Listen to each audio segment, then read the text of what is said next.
Mic test, mic test, mic test. Mic test, mic test.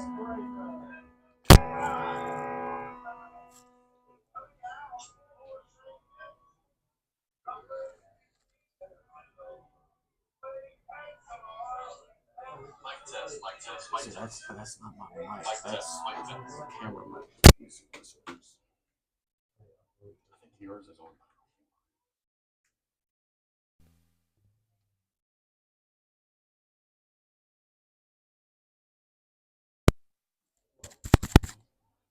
Mic test, mic test, mic test. We'll make it work. Welcome in to the campus of Nichols University. It's a round 2 of the playoffs in the select. Remind me, is Division 4? Division 4 playoffs. 1A select between the CCA Lions and the St. Edmund Blue Jays. Blue Jays come in from Lafayette. CCA right here, about 10 minutes from the campus. Going with my partner and dear friend, Mr. Casey Glisclair, right here on Bayou Sports. St. Edmund coming off a win against Lincoln Prep in the round 1 of the playoffs, 62-18. So big win for the Blue Jays in round 1. CCA had a bye week 1. Round 1, so they'll be well rested. But they are out there quarterback. It'll be Peyton Claymore's first career start in varsity for the CCA Lions. The junior quarterback. Kids call him Swaggy P. Swaggy P, I like that. Let's see what Swaggy P got tonight. The Lions will receive the kickoff tonight. Back to receive will be number 1, Braden Perkle, number 21, Lucas Lally, and number 5, Connor Lally.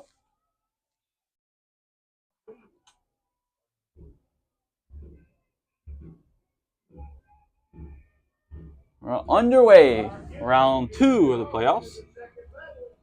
Fair caught in the middle of the field. Number 3,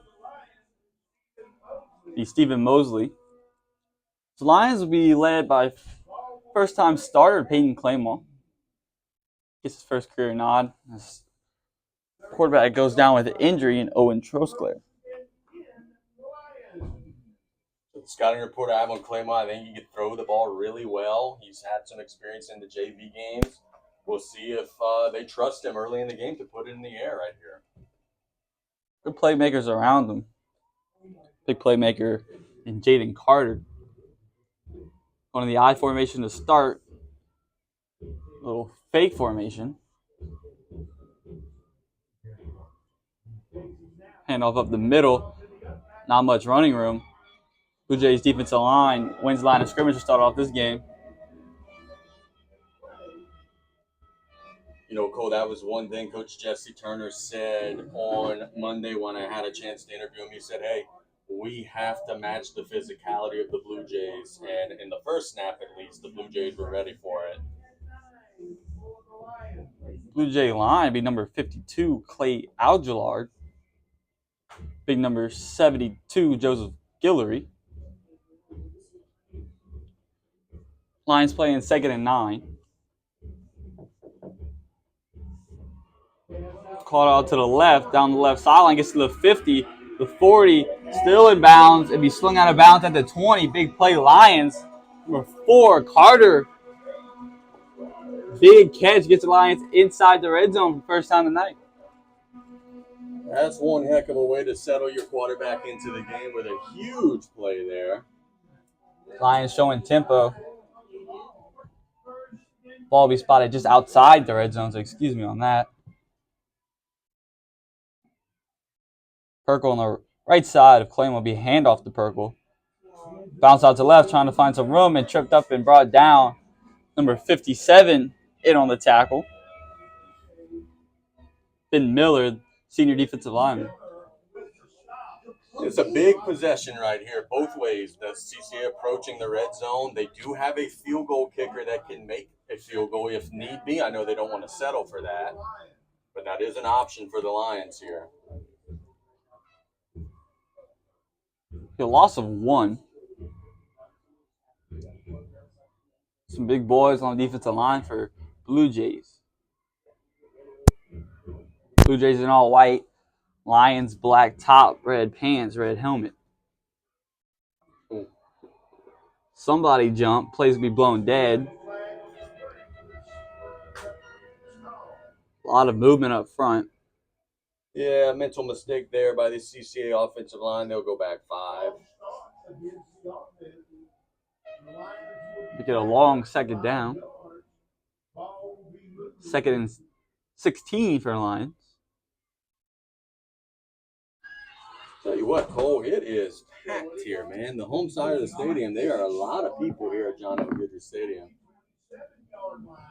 St. Edmund had a little tailgate going on outside the stadium. Brought their own cooking trailer. 2 backs in the backfield, Claymore. One to the left of him, one right behind. Play action, throws out to the right side. It is incomplete. Let him a little bit too much. Pass was intended for number 5, Connor Lally. So that's number 8, Brennan Merrick. Good coverage there. Not a bad ball. Good coverage by the Blue Jays, closing up that gap. It's up a long 3rd down.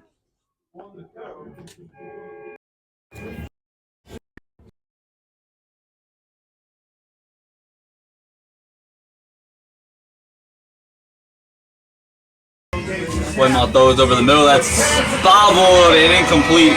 Threw a little bit behind him, intended for Carter. Had a hand on it, couldn't corral. Number 21, Lane Reed on the coverage. Instead of 4th and long.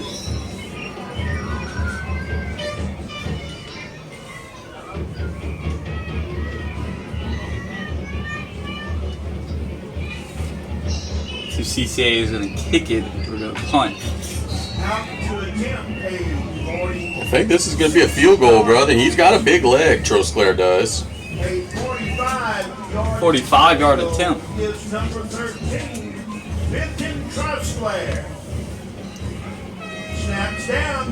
Kick is up. It's going to be good. 45-yard. Connects Benton Trosclair. Gives the Lions an early lead. It's 3-0 here in Temple. Tell you what, that's one heck of a kick right there to start the game off in style. It's big for the CCA offense to get on the board first. Get some momentum at home going. Long field goal for a high school kicker, I have to say that. You don't see much in the area. And I believe he's a 9th grader, maybe even an 8th grader at that. Very young kid. 8th grader. Yeah. Got the roster, the 8th grader. Lions with the early 3-0 lead. Some scoreboard updates. Southside leading Terrebonne 7-0. Barb leading West Monroe 7-0. Like our buddy Coach Rod, he's going to hook us up with some scoreboard updates throughout the night. The Lions kick it away. Trosclair's going to kick it away after connecting on a 45-yard field goal.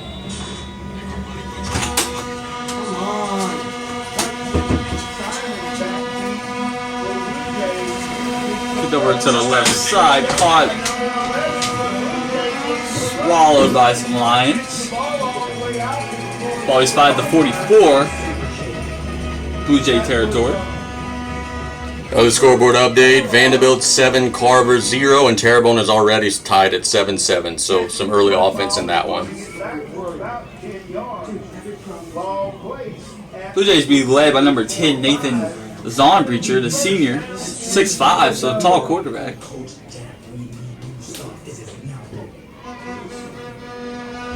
First and 10 for the Lions, they're moving left to right. This means for the Blue Jays moving left to right. Throwing to the right side, has a hole, cuts out to the left, and be a foot race to the end zone. The 20, the 10, fighting to the end zone, and he is knocked out of bounds while he's spotted at the 4. Number 22 on a huge carry, Wyatt Dubas. Tell you what, they lined up without a wide receiver, just direct snap, nothing but tight ends and backs out there, and they played a little bully ball right there. That was very impressive. First and goal from the 4.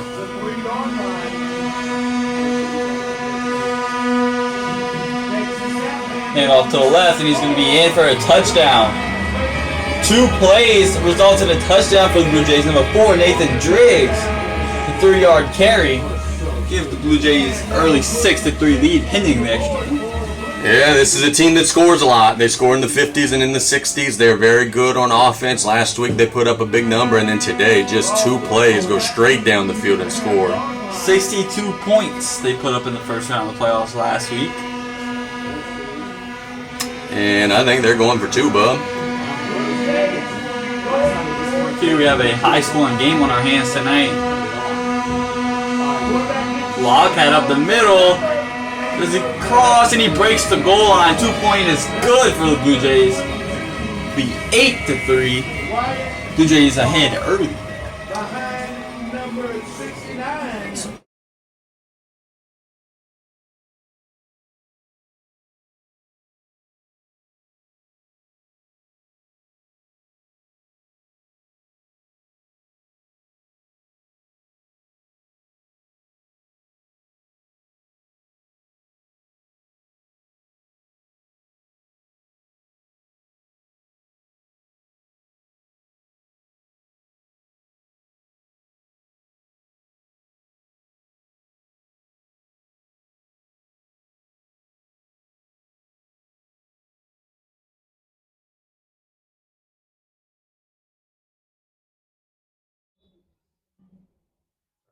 Let's roll.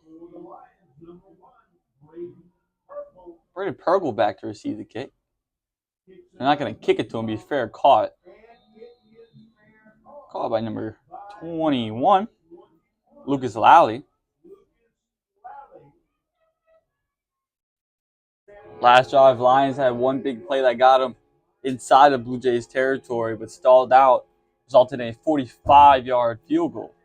Yeah, I'm sure CCA is very grateful for that field goal now, especially the way the defensive possession went. Let's see if they could answer now. Match that score, get one of their own.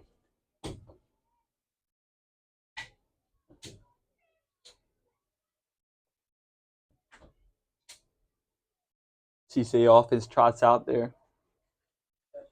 First and 10, ball spotted. 38.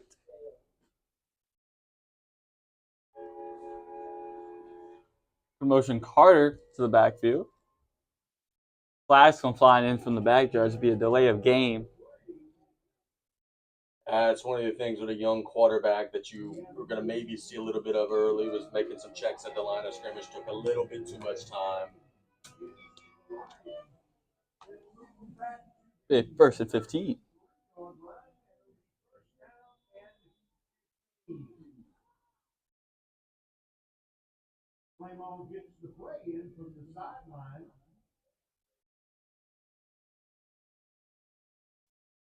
Pre-snap penalty. Brings it back 5. So Jay showing some pressure.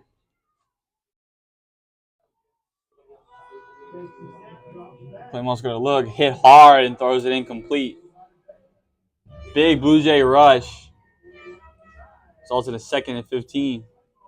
And one of the concerns Jesse Turner had was, okay, we lose our starting quarterback. And he said, look, we only have ever repped 2 quarterbacks on varsity. So they spent a lot of time this week in practice trying to figure out who their backup quarterback would be in case their starting quarterback tonight, Claymore, takes a big shot like he just did. Fortunately, he did get up. But they have spent some time this week trying to build some depth at that position. Lions playing a 2nd and 15.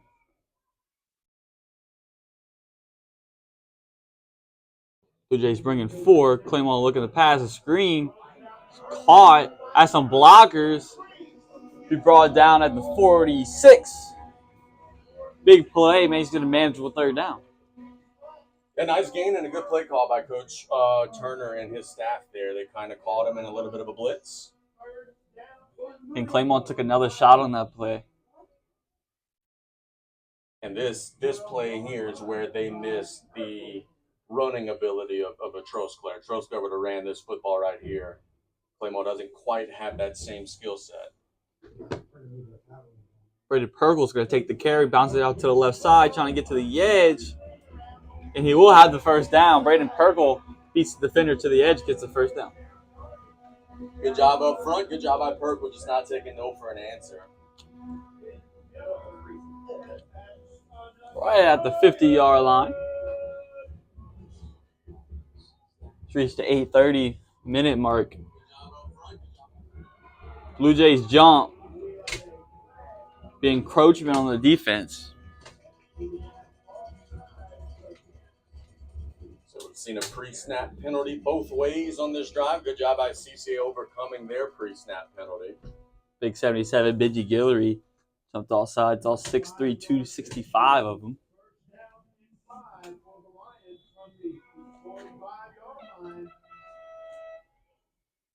So maybe take a shot here. First and short. Try to get one-on-one with Carter down there on the left side of your screen.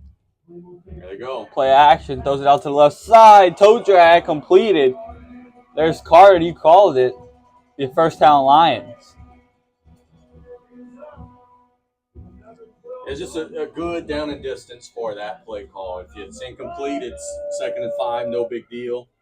Go ahead and settle the young quarterback into the game. Lions in tempo. The snap, handoff again up the middle. Pergle trying to make something happen. Swallowed up. Maybe a gain of 1. 19, Wesley Reed in on the tackle.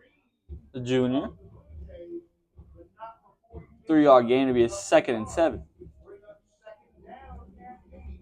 Little miscommunication by CCA, but fortunately they still have a lot of time on the play clock. Still 30 seconds. They were hustling a man onto the field. A lot of 2 running backs so far with CCA. Pitch out to the right side. Perkle still up and running.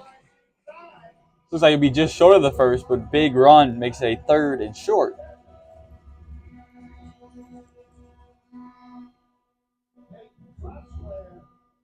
We have the World Cup goal. There's some vuvuzelas out here in Thibodaux. CCA crowd very supportive. 3rd, very short. Yeah, I think this is 4-down territory. I know you can make the kick here, but oh man, Flag on the field. up timeout CCA. CCA had taken timeout before the flag was thrown, so I'm guessing it was a delay of game. So CCA takes the timeout. Let's take it with them. Let's thank some of our sponsors. Golden Motors, where price is priority. Go visit them on the back road and Cutoff. We want to thank the Gin Gators. This is not even public, so you guys are hearing this for the first time. They are a new corporate sponsor of what we're doing here at Bayou Sports. We secured that this week, thanks to Travis and his crew. Want to thank Joe Septic Contractors. We appreciate their support. If you need a lawyer, you better call Bado. I'm wearing the hat right now. Cole can be my witness. You better call Bado if you need a lawyer. You need something to eat down the bayou in Golden Meadow, go visit my nanny, Mima's Cajun Cuisine. That's one of the best places to eat down in South Lafourche. And if you're going fishing, how about the Four Horsemen Tackle, established in 2017. I usually don't get a chance to shout out the commercials, but they're usually on radio, so I'm looking forward to shouting them out today, giving them some love. Turn back to action. Again, it'll be 3rd and short. 3 wide receivers to the left side of the bottom of your screen. There's a snap. Wide receiver screen thrown out to the left side. Makes 1 miss, makes 2 miss. And slammed down. We'll have the first down, but big hit. Number 8 on the catch, Brendan Mary. Yeah, big lick. Good job there holding on to the football. Good job getting the first down.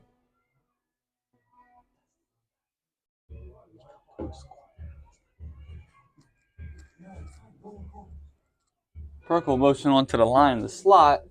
Going to bring it right back.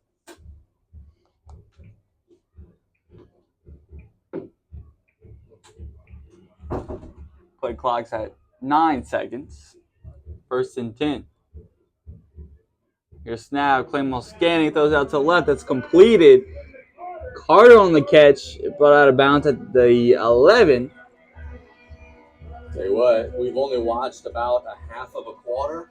I don't know that there's anybody in the white jerseys that could guard Carter one-on-one. They're going to maybe have to shade a safety or a little help over to that side. We've got a scoreboard update. Edie White leading 7-0 over St. Michael. We thank our friends at Bauer Sports Network for that scoreboard update. 1st and 10. First down marker at the 1.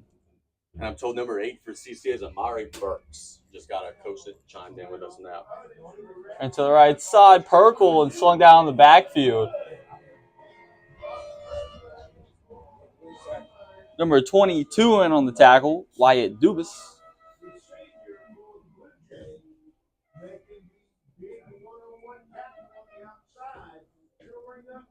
A 2nd and 14.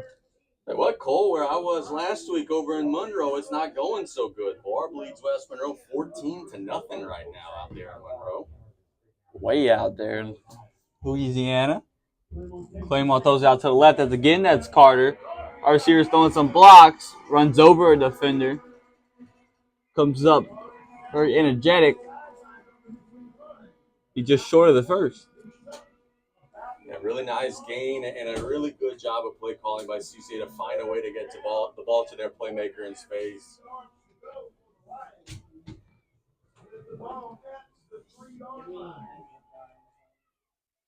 Push.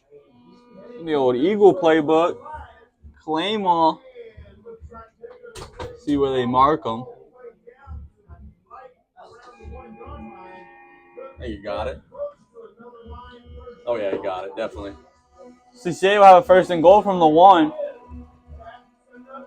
They're down 5. Again going with the tush push. Fighting flags on the field. Yeah, this one's going to be a false start, Cole. One of the up backs got a little bit of a head start. Maybe it could be offsides, but I think it's a false start. Yeah.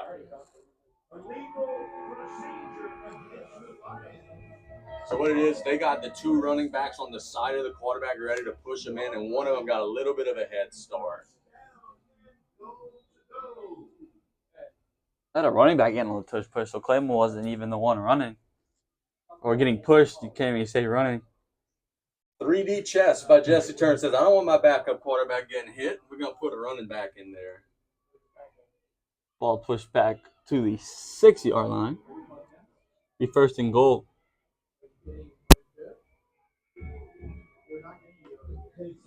Thrown out to the left. The Carter touchdown, Lions. Carter already having himself a day in the 1st quarter. Lions retake the lead. It's 9-8. Yeah, there's not much of an answer right now so far on the St. Edmund side for number 4 in black. Carter has been absolutely lights out.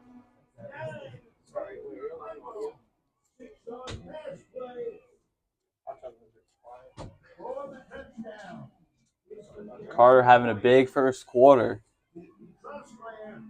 Choskler in on the extra point. Kick is up, right down the middle. CCA, 2 drives, 1 field goal and a touchdown. They lead 10-8. Give us an opportunity to thank some more of our sponsors. We want to thank Rev, the official internet service provider for Bayou Sports. We also want to thank Terrebonne General Health System. We thank them so much for what they do. Also, Lafouche Concert and Events Club. Every penalty flag tonight will be brought to you by Dr. Darby Chasson, Advanced Eye Institute. Make the right call. Get your eyes checked by Dr. Darby Chasson today. And then also our halftime show will be brought to you by Gulf Coast Orthopedics. And we also want to shout out Mitch Ogeron for our parish president.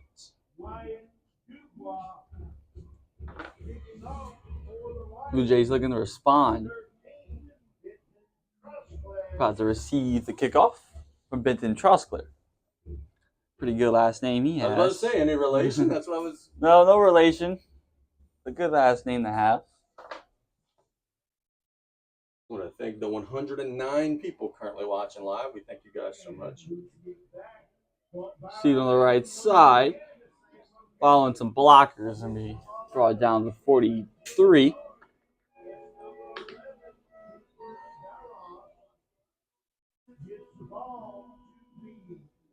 Let's see if the CCA defense can put up a little more of a fight this time. They got kind of gashed on the last drive. 2 plays resulted in a Blue Jay touchdown. Big run. And another run that got them into the end zone. Another run that got them into the 2-point conversion. And no kicking thing. That's going to be interesting as this game goes on. We'll see if they continue to do that. Zon Breacher in the pocket. And off the sweep to the right side, following some blockers. Good first down run for number 4, Nathan Driggs. Better job, but still a nice gain for St. Edmund, picking up about 4 or 5 yards. Jaden Barrow on the tackle.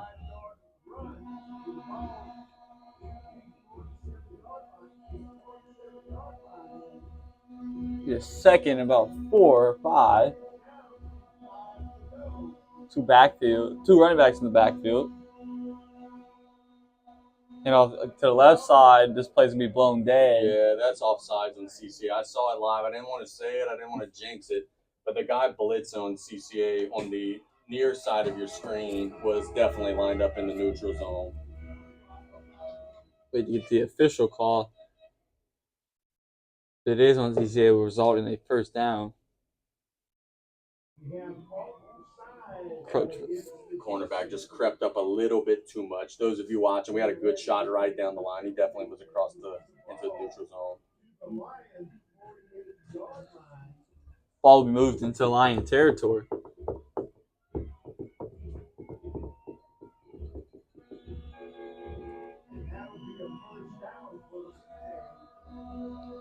Jay's been keeping it on the ground so far this game, waiting to get the chain set up.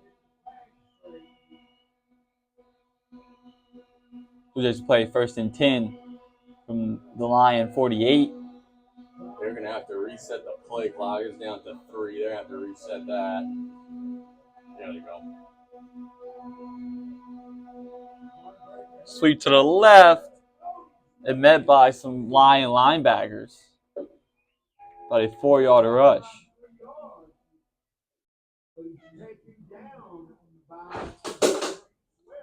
We had some wildcat in that first drive from the Blue Jays. Now more conventional, just shotgun, regular offense. Nothing in the air so far for Blue Jays. I was telling Cole before the game started, saw these guys a couple years ago playing South of Fushun. They are very run heavy. That's something they're going to do. Another run to the left side, trying to get to the edge. He'll get there, first down, big collision. First down, Blue Jays.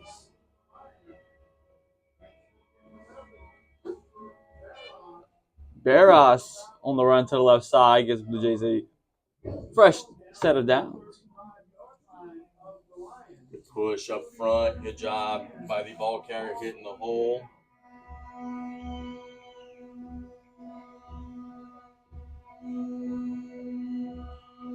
So on Breacher making some adjustments at the line. Snap a run to the right side this time. Flag come flying in from the rear sideline.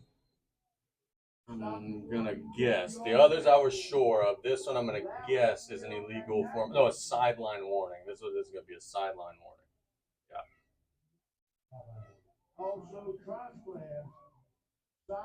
Yeah, one of the officials out there bumped into an assistant coach on the far side out there on the Blue Jays sideline. So no harm, no foul this time. The down will count. Good first down run for the Jays. Just continue to keep it on the ground.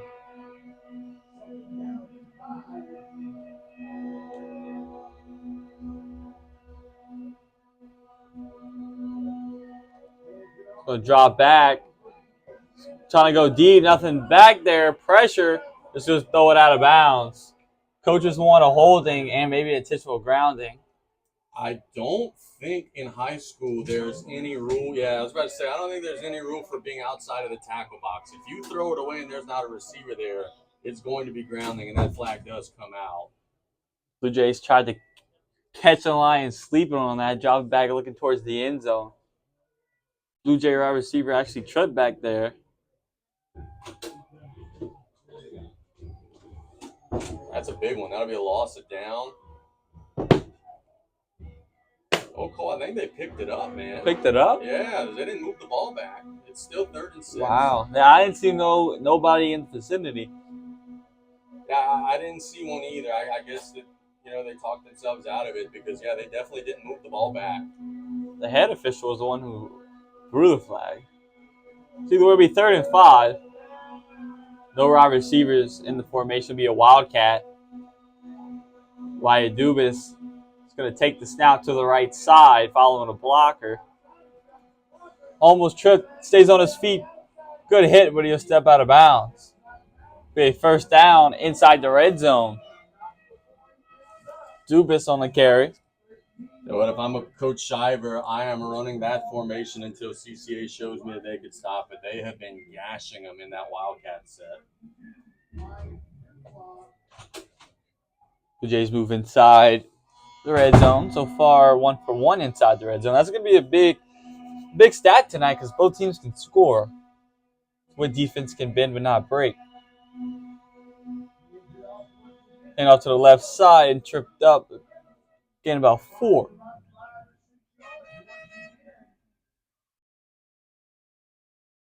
Number 4 in the carry, Driggs.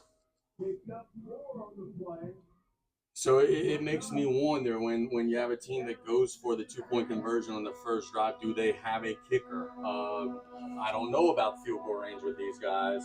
Obviously, CCA would love to find out. They'd love to get a stop.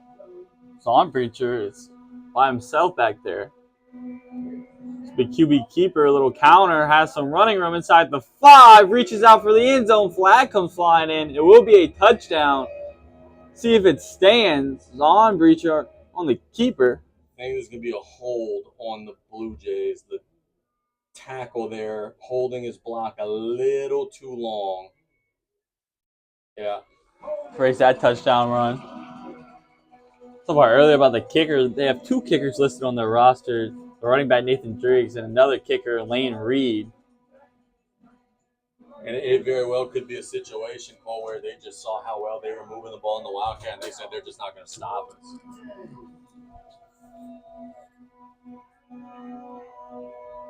He's 2nd and about 12. Dumps it off to the left side to his tight end. Bulldozes his way for a couple more. Completed to number 9, Max Smith. Listed as a fullback. Slid him across the line. Makes it a manageable 3rd down. Just what the doctor ordered there if you're St. Edmund. Got a little closer. It's 3rd down here. The Lions fans blowing their horns.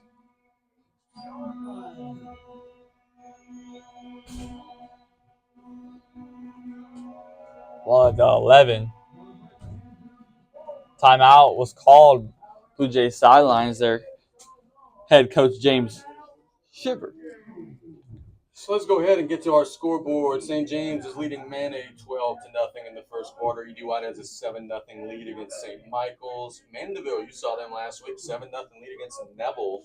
And the note in my text message says that freshman quarterback is something special.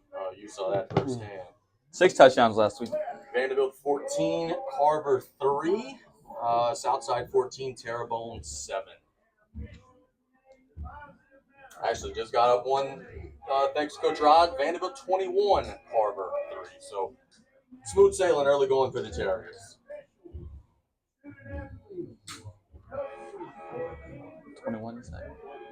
What game we got there? Oh, Southside Terrebonne. Just added a score. 1 Terrebonne. Turn back the action. Be a 3rd and about 5. Very big play here, both ways. Blue Jays in the Wildcat. Lions have struggled to contain this formation. Run to the right side. Be tripped up. It'll be close. Ooh, I think it's going to be 4th and about a half a yard, Cole. I see that Wildcat formation again. 4th and inches. Definitely probably going to stay in that Wildcat. They will. I think it's gonna be their version of the tush push, bud. Coach Jesse Turner's going to take a timeout. Didn't like what he's seen. See, that was a little confusing. For the first time in the Wildcat, they actually brought the quarterback in, and he was under center, but they also had the running back there. So, little trickeration. Coach Turner sees it and calls the timeout.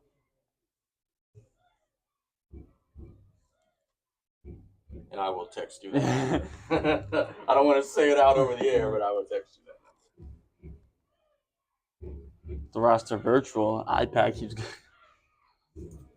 East Ascension 14, Central Baton Rouge 8. Thanks to my buddy Coach Brian Colley. Acadiana 14, St. Augustine 14. Can you text me the name of that running back for CCA? Yeah, sure. 4th and inch is big down coming up.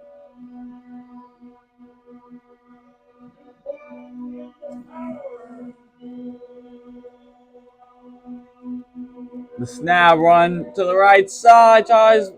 He might not get it. Ooh, it's going to be close. very, very close. We're going to have to see the spot there. Oh, Lions, I think. Lions defense stops him. It'll be Lion football. Big stop for the Lions defense. Flag comes flying in way after the play. That's going to be a 15 on the Blue Jays. I think somebody said a magic word when they saw the spot of that football. So I think CCA is going to go from being in a big hole to actually being across the 20-yard line.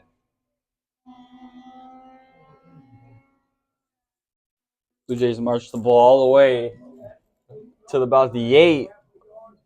The Lions defense holds strong. Check on the flag, but I do think that one was on the offense, now defense after the play. Penalties after the play like those usually result in more unsportsmanlike conduct.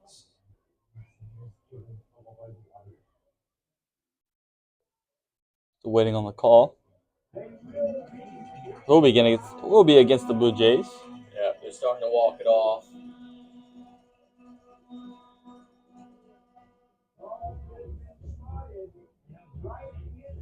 It was spotted directly at the 15.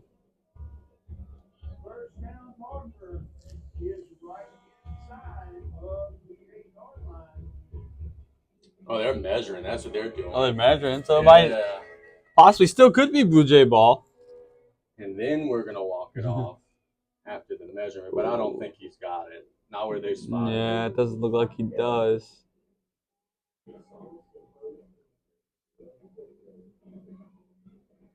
Pretty unfortunate if they end up getting it. Yeah, no kidding. CCA fans don't like that. That happens.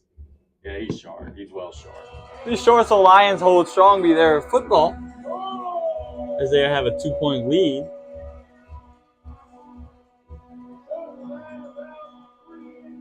A minute and 2 seconds left to play here in the first quarter. And now I think we're going to walk the ball 15 up the field. Yeah, unsportsmanlike conduct on the Blue Jays.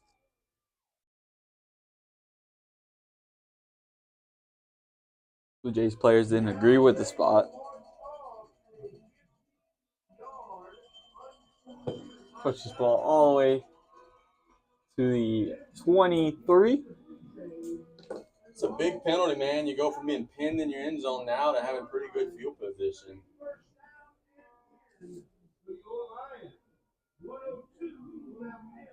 Lions looking to extend their lead. Defense holds strong. Motion Perkle out to the left. Empty backfield for Claymont. Claymont is pressure in his face. Rolled out to his left and tripped up and brought down. Number 52 from behind, Clay Aguilar. The big sack for the Blue Jay defense. Yeah, tough for the young quarterback there. He was under some pressure, had a rush in his face.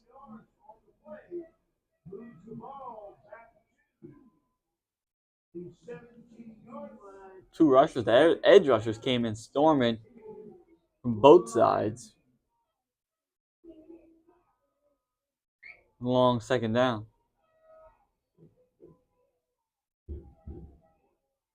Motion wide receiver across the formation.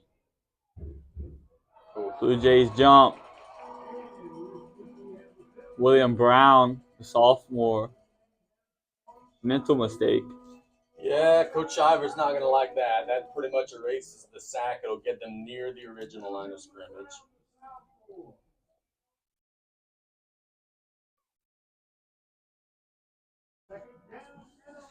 It's like 11, so that sack only, say, lost a yard on that sack. This is probably going to be the end of the quarter. Of course. Oh, they got it off. Claymore looking at the Carter, that's completed. Slung out of bounds. Camden Lower will knock him out of bounds. So the end of the first here in Thibodaux, CCA. Early lead and on their way to the end zone. It's 10-8 Lions. Let's thank some of our sponsors for allowing us to be here. Golden Motors, where price is priority on the back road and cutoff. And let's get a quick message from our friends at Rev.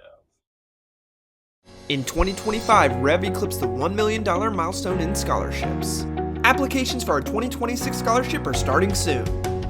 Graduating seniors in all our service regions are encouraged to apply before the February 11th deadline, so make sure to give it your best shot. For more information on the application process, including a full list of criteria and guidelines, visit letsrev.com/scholarships.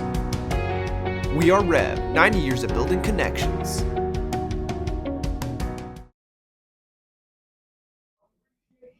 All right, welcome back here. Let's go ahead and thank some more of our sponsors. We want to thank Premier Construction Electrical LLC. Give them a shout today, 95232-0406. We thank them so much for their support. Lady of the Sea After Hours Clinic. Everybody's sick right now. They'll deliver your medicine straight to your doorstep. Give them a ring today if you are in need. Flags today are brought to you by Advanced Eye Institute. I'm slacking. I got to get on that. Got to play that graphic for the next penalty. Those are brought to you by Advanced Eye Institute. Make the right call. Get your eyes checked by Dr. Darby today. Close sides of the field will be Lion football, 1st and 10. Just getting on the way in the second quarter. Here's Snabby, a stretch to the right side to Perkle. Gets the edge. Knocked out of bounds at the 46. Flag comes flying. It might be a late hit on the Blue Jay defense. Yep, I think it'll be a little more. Perkle, very quick back. That penalty is brought to you by Dr. Darby and the fine folks at Advanced Eye Institute.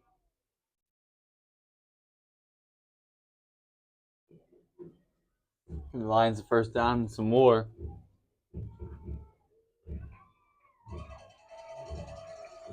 Tell you what, man, there's just some mental mistakes that they're really biting the Blue Jays right now. You just can't have those in the playoffs.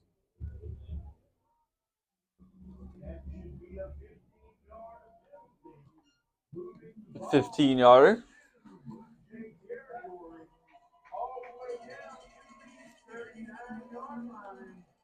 Blue Jay territory ball spotted at 39.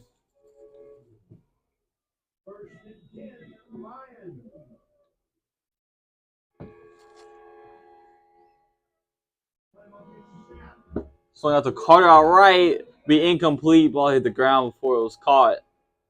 Excuse me, that wasn't Carter. Burks. All right, Burks on the catch. I mean, incomplete, was targeted for Burks. Almost brought it in.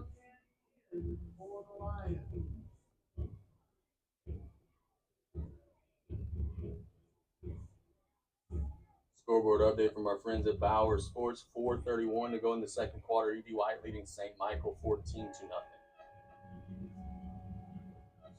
2nd and 10. Claymore wide receiver screen out to the right side. That's completed.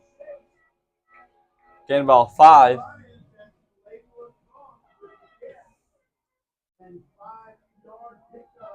And then the comp on the catch. A lot of screens from the Lions offense so far. Yeah, I tell you what, they're doing a good job making this game easy for Claymore. He's executing the plan, but they are simplifying things and making life easy for their young quarterback.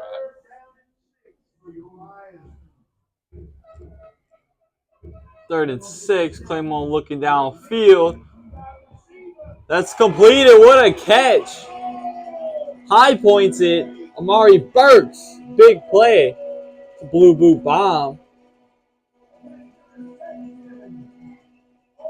All the way to the 5-yard line. Claymore to Burks. Big strike. Your 1st and goal, Lions.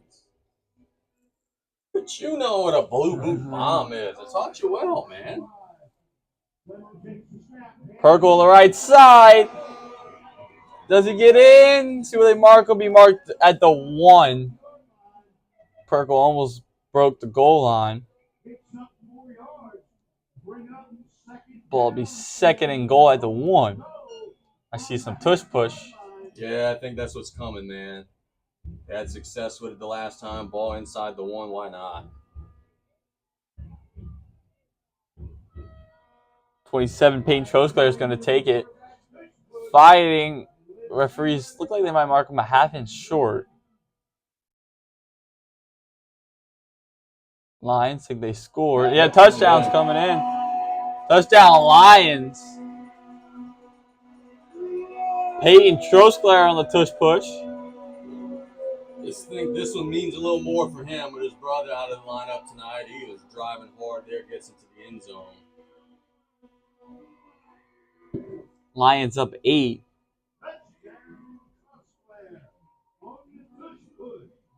Lions offense 3 drives, 1 field goal and 2 touchdowns. Peyton Trosclair hitting up to attempt the extra point, made a 45-yarder early that opened up the scoring. Kick is up, it'll be no good. A little to the left. They'll stay a 1-possession game. Lions up 16-8.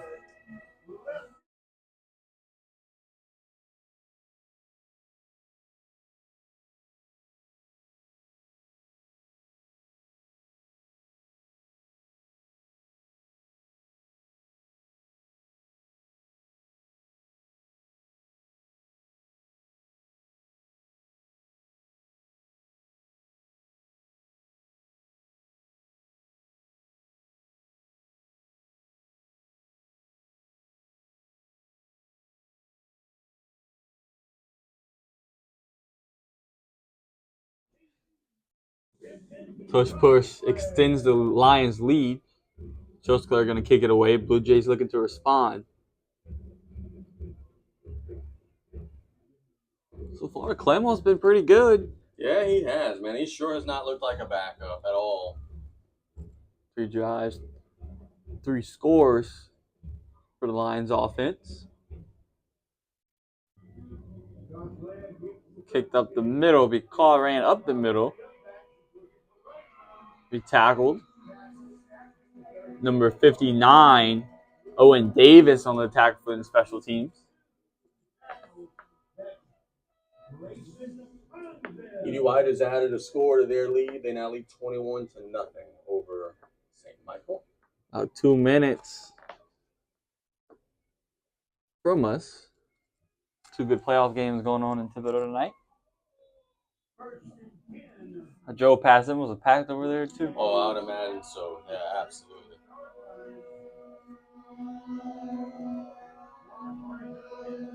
First and 10.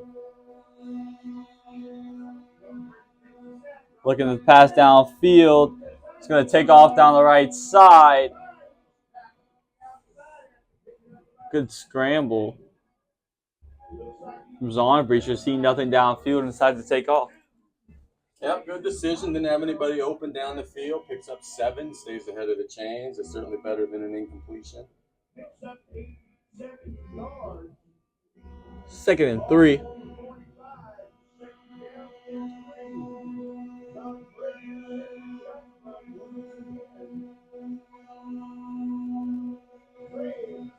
Motion wide receiver cross formation. Handoff up the middle. Maybe a yard gain. Lions defensive front. Number 27 on the tackle. Peyton Trosclair, the linebacker. Both sides of the football, gets him a touchdown and a good tackle. 3rd and 3 pending for this Blue Jay offense. They're looking to stay on the field.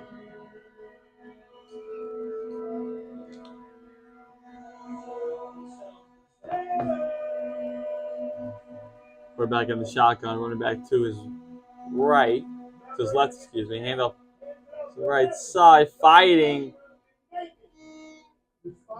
Spot is a favorite for the Blue Jays. Yep, I think you got it.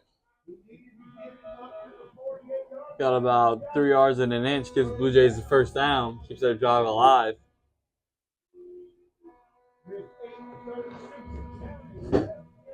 Reached the 8:30 mark here in the second quarter. Handoff again up the middle.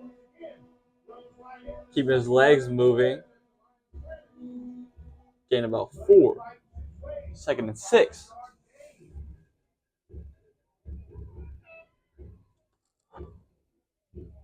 Good first down run ahead of the chains for this Blue Jay offense.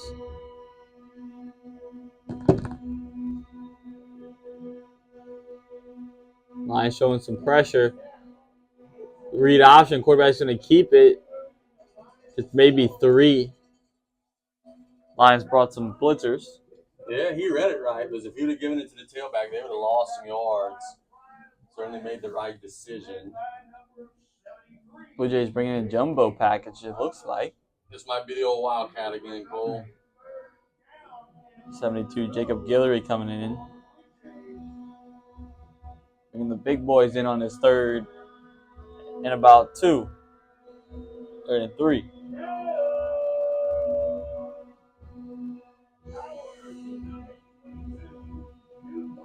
Lions low in the box. Following some blockers. He had the first. That'd be a foot race. Lions trying to catch me at the 5. Touchdown, Blue Jays, number 22 on the carry. Wyatt Dubas from the 44-yard line to the touchdown, 44-yard carry. Huge hole there. He hit the hole hard, and I would imagine they would go for 2 and try to tie it up right here. Second big run we've seen from the Blue Jay offense on their first drive. A long run and seen another one here.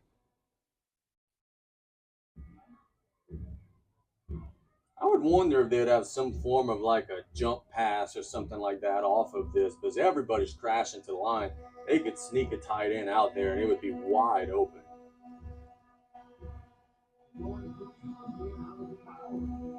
Dubas is going to hand it off up the middle, number 4. He's going to get in.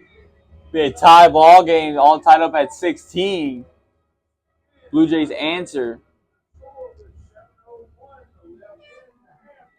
Driggs gets the carry. Yeah, really unfortunate for CCA. They've scored 3 times. St. Ed's only scored twice, but the missed extra point and the 2-point tries have allowed them to tie it up. Let's thank some of our sponsors. Riley John's Blue Boot Foundation. We thank them so much. They are the sponsors for the Blue Boot Bomb, as Cole was talking about earlier. We are in the city of Thibodaux. We want to shout out Mr. Kevin Claymont, the mayor of this wonderful city. We also want to go ahead and thank, here we go, Home Health and Wellness, and also the Fuchs Vitality. Go visit them today for all of your needs. If you are trying to get healthy, get an IV before a game, whatever it may be, vitamin injection, Wendy will take good care of you. Oh, I know what it's doing. Blue Jays march down the field and tie it all up. I know.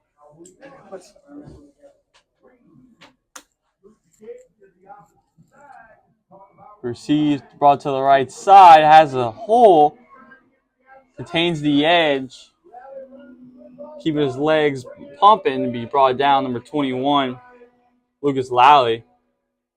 Pushing and shoving at the end of the play. No flags thrown. Good return, good field position. CCA will have good starting position with 6:48 to go in the opening half.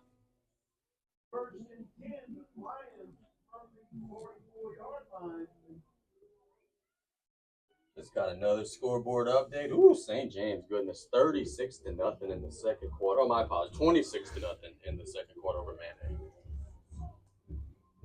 Thanks to Coach Rod. 16 all.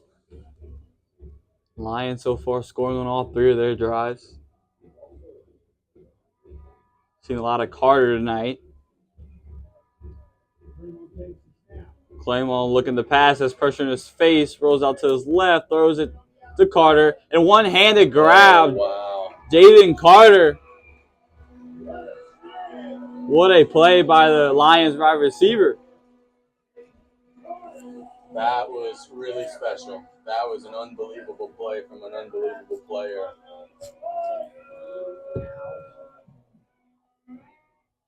And look, a good job by Claymore giving his receiver a chance, just throwing it out there where he can make a play. To avoid a rusher. Ball moved inside Blue Jay territory.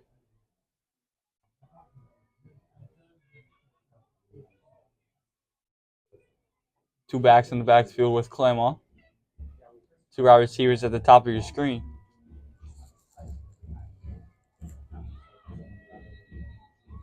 Whistles.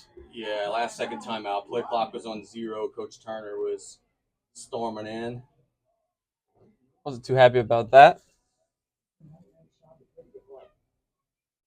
I tell you what, man, I'm shocked by this. As someone who went to West Monroe last week, Barb is leading West Monroe 28-0 right now out there in Monroe. I saw West Monroe. I dare to say Barb must be really good. If they're doing that to them, that's one heck of a scoreboard update. The running back is Jordan Griffin at LSU baseball committed. Come on. One of the top-ranked players in class 2027 for baseball. Is he a pitcher? Center fielder. Center fielder, okay. I was about ready to defend you and say pitchers are athletes, but then you tell me he's an outfielder. I have a flag that says pitchers are athletes in my room. I believe it. Oh, yeah, of course. Sometimes it's not always true. First and 10 for the Lions.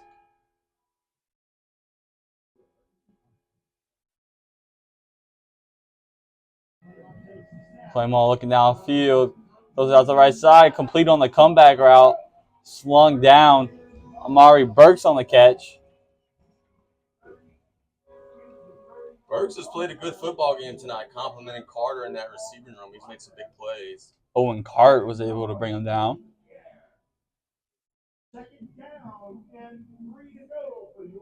Look, Cole can't say enough about the way Claymore's playing. This is his first start in a playoff game. That's extremely difficult, and he has managed the offense very well.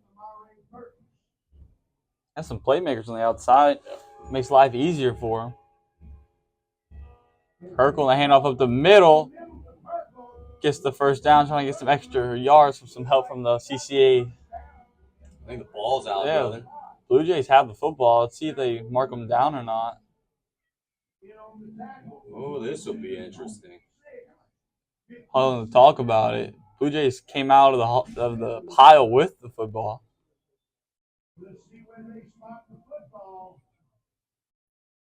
No fumble. Stay Lion football.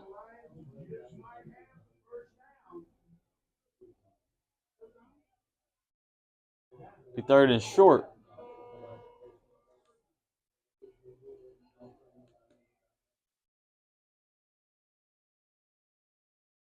Whistles. I think Coach Turner's confused. Coach Turner thinks they have the first down. Looking at where the ball is spotted, I think they might have the first down. Yeah, and they do. That's where the confusion was. Be a first down for the Lions. Blue Jays head coach James Shiver not too happy.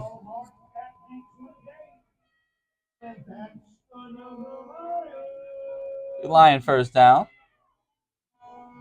Ball at the 27. 28.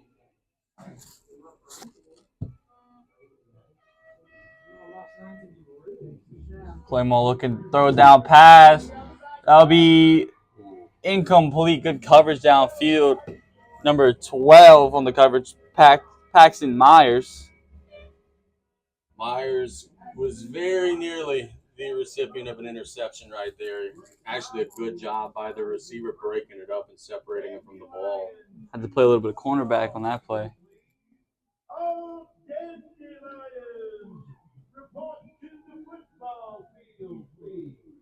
Ball be incomplete. Bring 2nd and 10. Lions took a shot.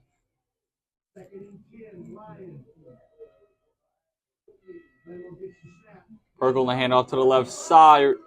Cuts up Fields at the 10, 5, touchdown. Lions, Braden Perkle on the carry.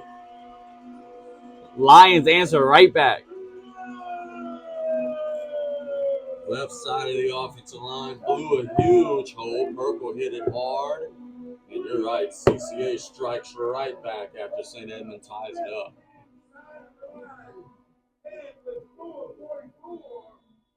22-16, pending the extra point.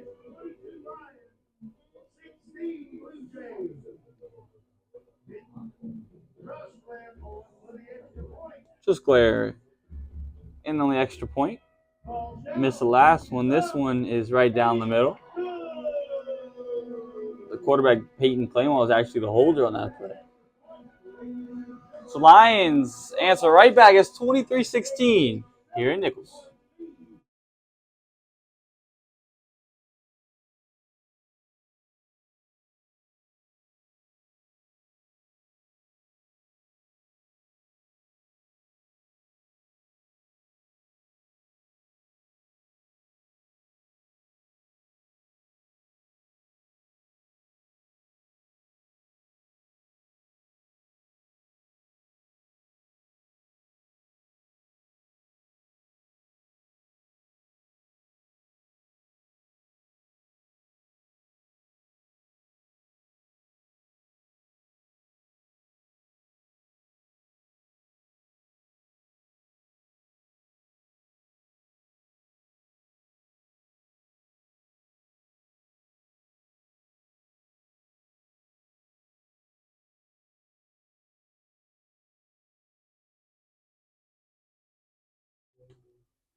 Blue Jays looking to answer. It's been an offensive shootout so far in the first half.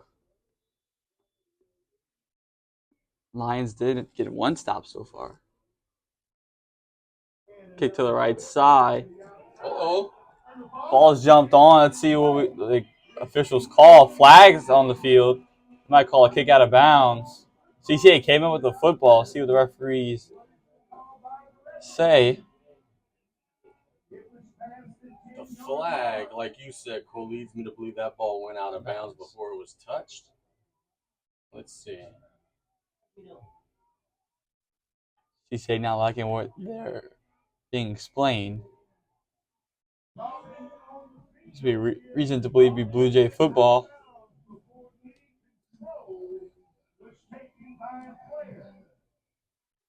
If the public address announcer is correct, they're saying that it was indeed the kick went out of bounds. So Blue Jay football, close one. CCA almost got another opportunity on offense. This is a big 4:37, man. St. Edmunds is getting the ball to start the third quarter. They could double up here if they move the football. Referee's getting the football in.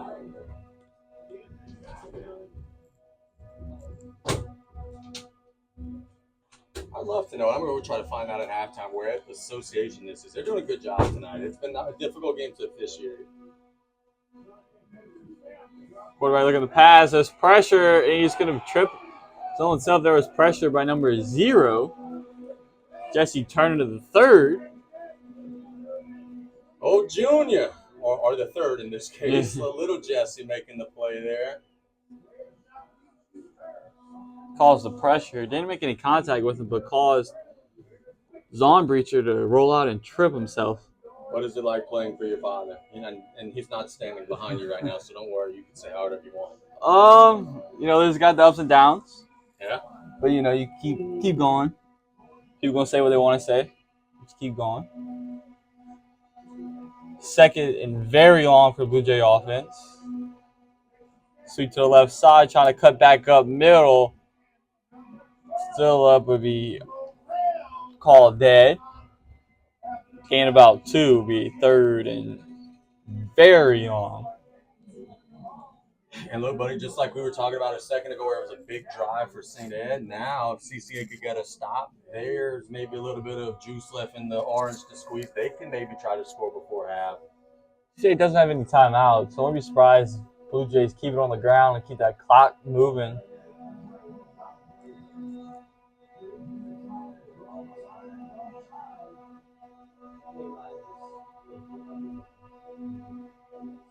Quarterback's going to look at the pass, looking downfield, airs it out. There's coverage and thrown out of bounds. It was targeted for number 13, Jack Oquan. Might have chose the wrong receiver there. It looked like number 1 out there had a better beat on the football, but CCA is up for the task. I'm curious to see this play, man. They have not kicked extra points, so we'll see how the punt game looks here. Clock exactly at 3 minutes. It's intended for Stephen Mosley. Stephen Mosley was on coverage downfield. Blue Jays will punt it away.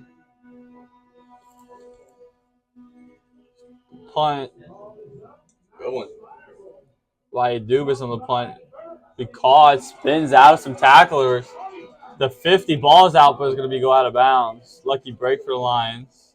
Yes, indeed. He is very fortunate that he was on the sideline there, because if he's in the middle of the field, that could have been big trouble. Good field position for the Lions. Clock's at 2 minutes and 47 seconds. Lions, no timeouts. Blue Jays have 2 timeouts.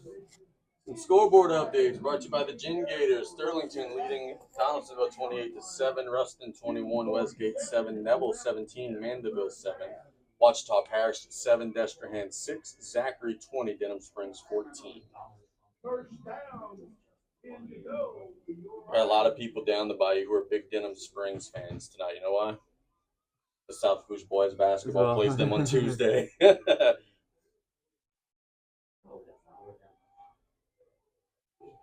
Basketball starting up around the area. Girls started this week. Boys start next week.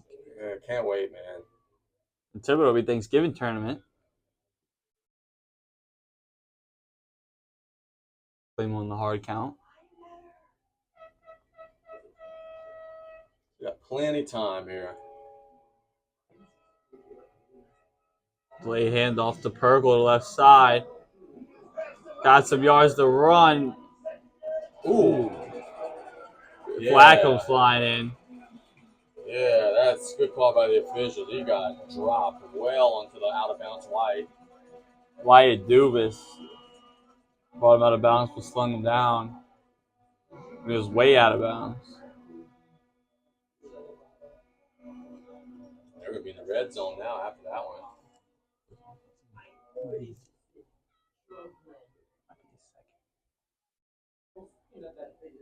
It very well could be. We're kind of small talking here. This might be the second personal foul on that, and I think that could be what the officials are talking about.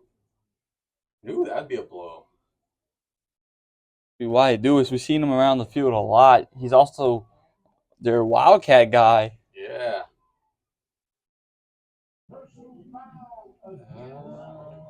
No signal of an ejection. We'll keep our eyes on that for sure. Big player for them. Makes a lot of tackles involved in that Wildcat formation they like to run on offense. Ball will be just inside the red zone.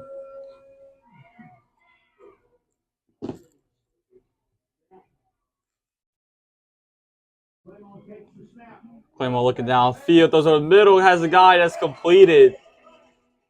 Falls to the ground at the 3. Big pitch and catch there from Claymore to his wide receiver down the field. CCA is going to want to take some time here. You're inside the 5, 2 minutes and 18 seconds and counting. You do not have to be in a rush here at all.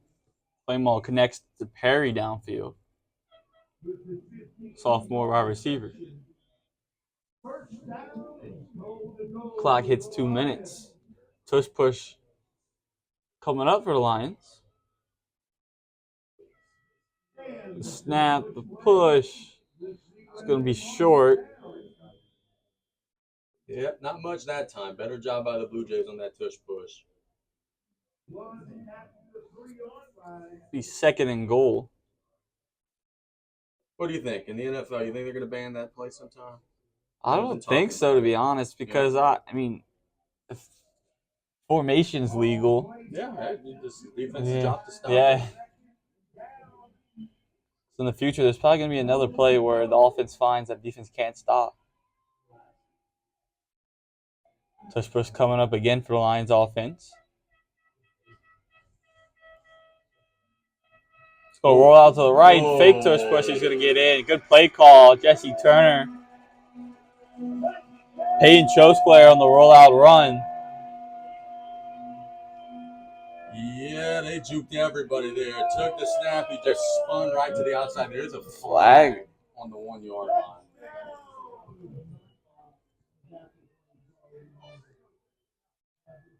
I think this might be after the play.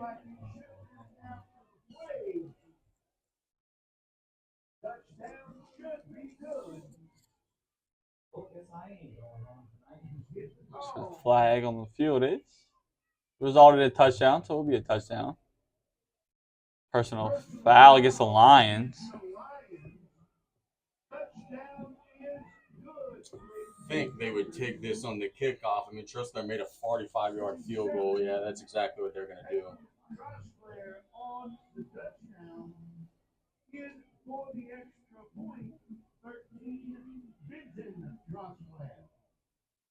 Toss clear in on the extra point.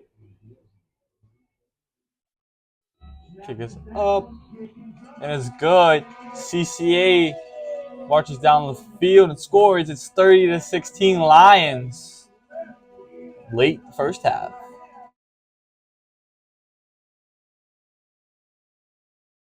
In 2025, Rev eclipsed the $1 million milestone in scholarships. Applications for our 2026 scholarship are starting soon. Graduating seniors in all our service regions are encouraged to apply before the February 11th deadline, so make sure to give it your best shot. For more information on the application process, including a full list of criteria and guidelines, visit letsrev.com/scholarships. We are Rev, 90 years of building connections.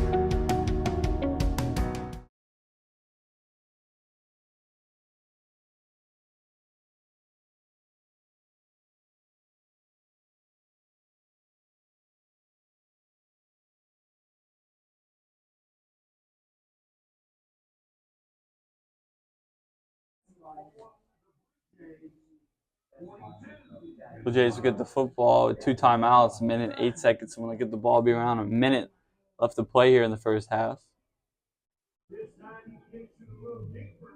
He received on the right side. That's some blockers. Right sideline pushed out by the kicker. Good field position for the Blue Jays. That helps because they do get ball to start the second half. Yeah, that penalty very, very costly, man.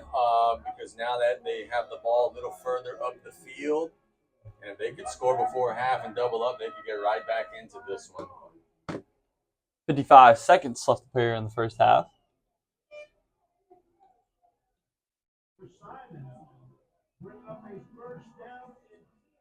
Actually, mark him out at the 43. Must have stepped out of bounds on his run down the sideline. Tried to toe tap down there.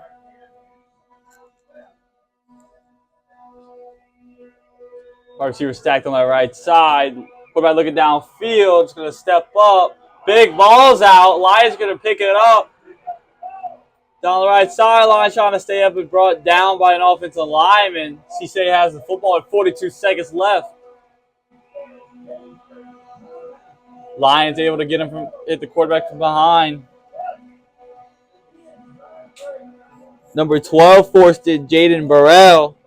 A hit from behind knocks the ball loose, gives the Lions the football with 42 seconds left inside Blue Jay territory.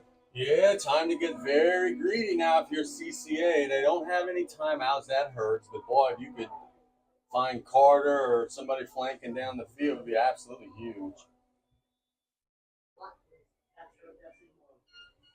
The kicker showing he can make it from distance. Yeah, that's a great point as well. Big play. Blue Jays would get the ball. Will get the ball.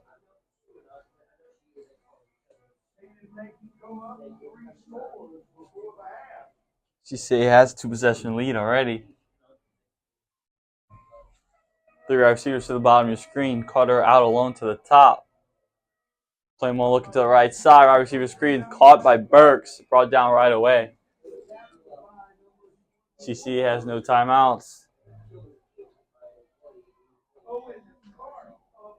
Clock's ticking. Be 2nd and 10. No yards on the catch.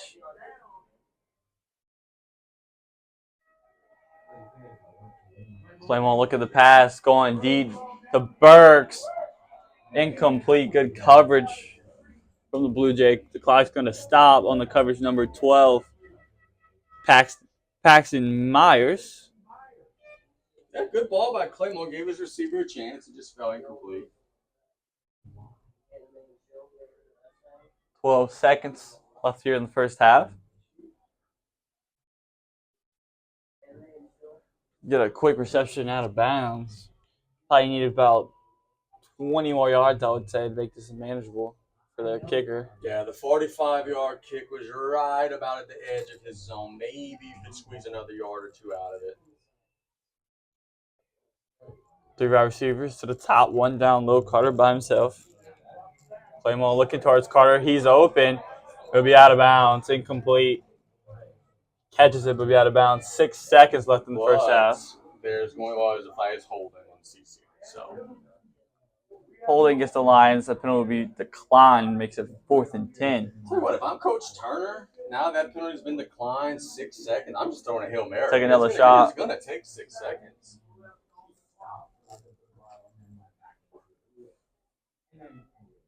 And frankly, if I'm St. Ed, I don't know why they didn't take the penalty for that exact reason. Yeah, it would make it 3rd down, but you get 10 more yards of field to play with. Because I don't think you're going to get the ball back here. Be a 3-man rush from the Blue Jays. It's going to draw back some extra defenders. There's a snap. So screen to Purgle, flag on the field. Purgle still up. He tripped up.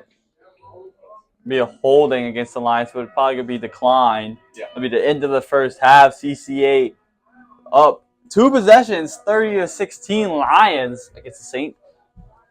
Edmund Blue Jays.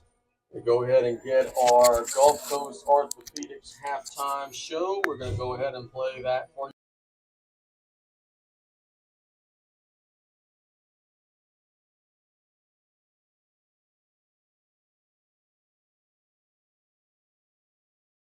It is our Gulf Coast Orthopedics halftime show. It's a pleasure to be joined by Dr. Jeffrey Stone at Gulf Coast Orthopedics.